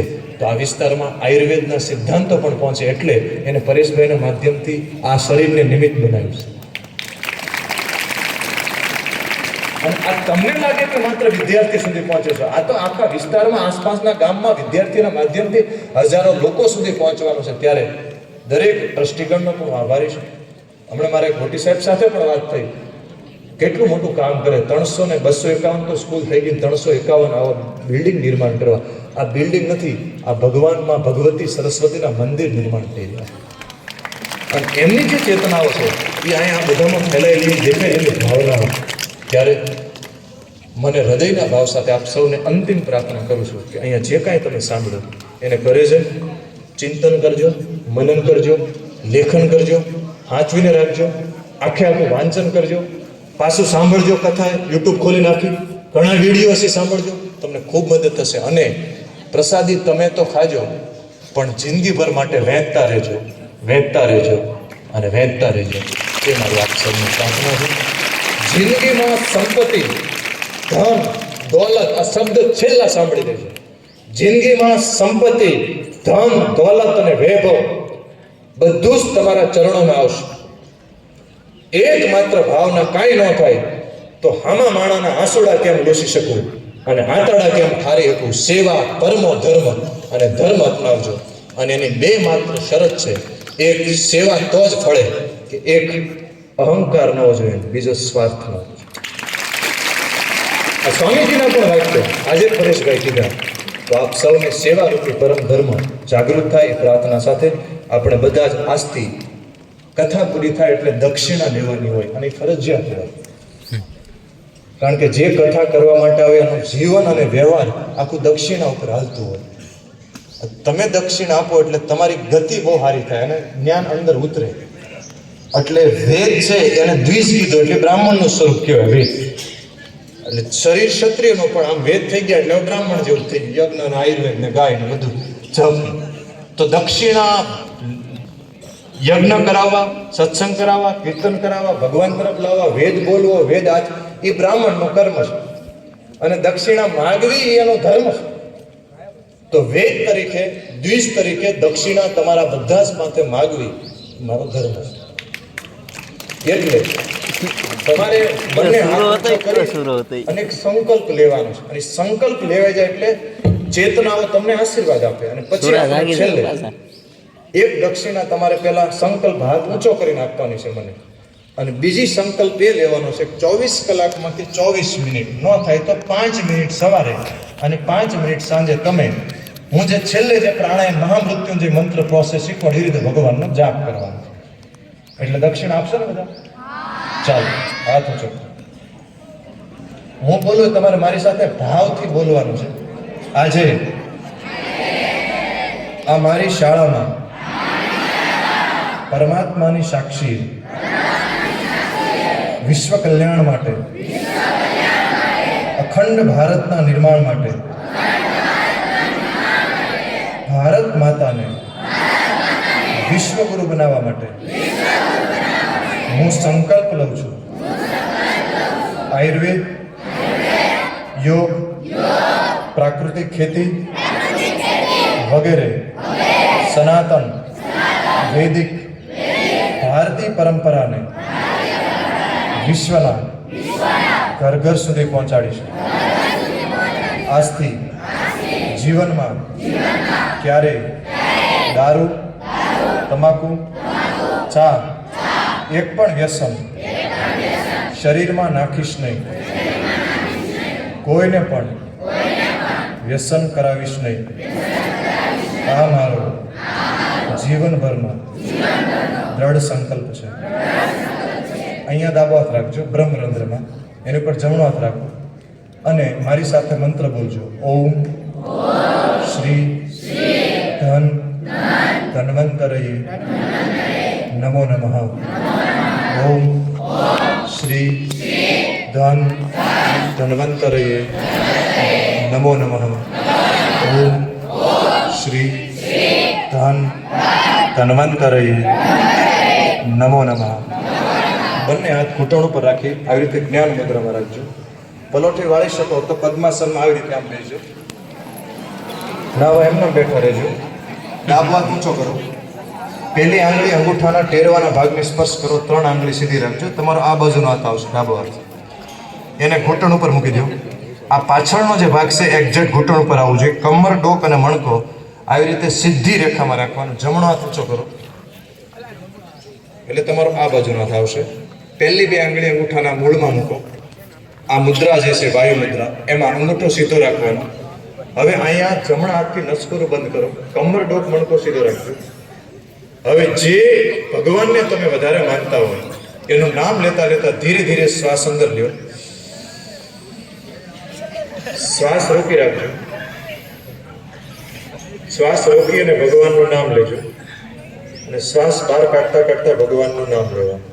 આંખ બિલકુલ બંધ કરી દો. ચિત્તને સંપૂર્ણપણે શ્વાસના અવાજ અને સ્પર્શ તરફ કેન્દ્રિત કરો. મન બહાર ભાગે તો મનને અને ચિત્તને સંપૂર્ણપણે પ્રાણ શક્તિ ઉપર કેન્દ્રિત કરો. ધીરે ધીરે શ્વાસ અંદર, શ્વાસ રોકી રાખો અને ધીરે ધીરે સામેની બાજુથી શ્વાસ બહાર. જેટલો સમય શ્વાસ લેવામાં થાય એટલો સમય શ્વાસ બહાર કાઢવાનો કરો. શ્વાસ લેતા લેતા ભગવાનનું સ્મરણ કરો. શ્વાસ રોકીને સ્મરણ કરો અને શ્વાસ બહાર કાઢતા કાઢતા સ્મરણ કરો. મનને સંપૂર્ણપણે શ્વાસ અને ભગવાનના નામ ઉપર કેન્દ્રિત કરીને 2 મિનિટ હૃદયના ભાવથી આપણે નાડી શોધન, અનુલોમ વિલોમ પ્રાણાયામ કરીશું. ત્ર્યંબકમ યજામહે સુગંધિમ પુષ્ટિવર્ધનમ ઉર્વારુકમેવ વંદના મૃત્યુર્મોક્ષીયમામૃતા. ચાલુ રાખજો પ્રાણાયામ. દરેક લોકો આંખ બંધ કરીને હૃદયના ભાવથી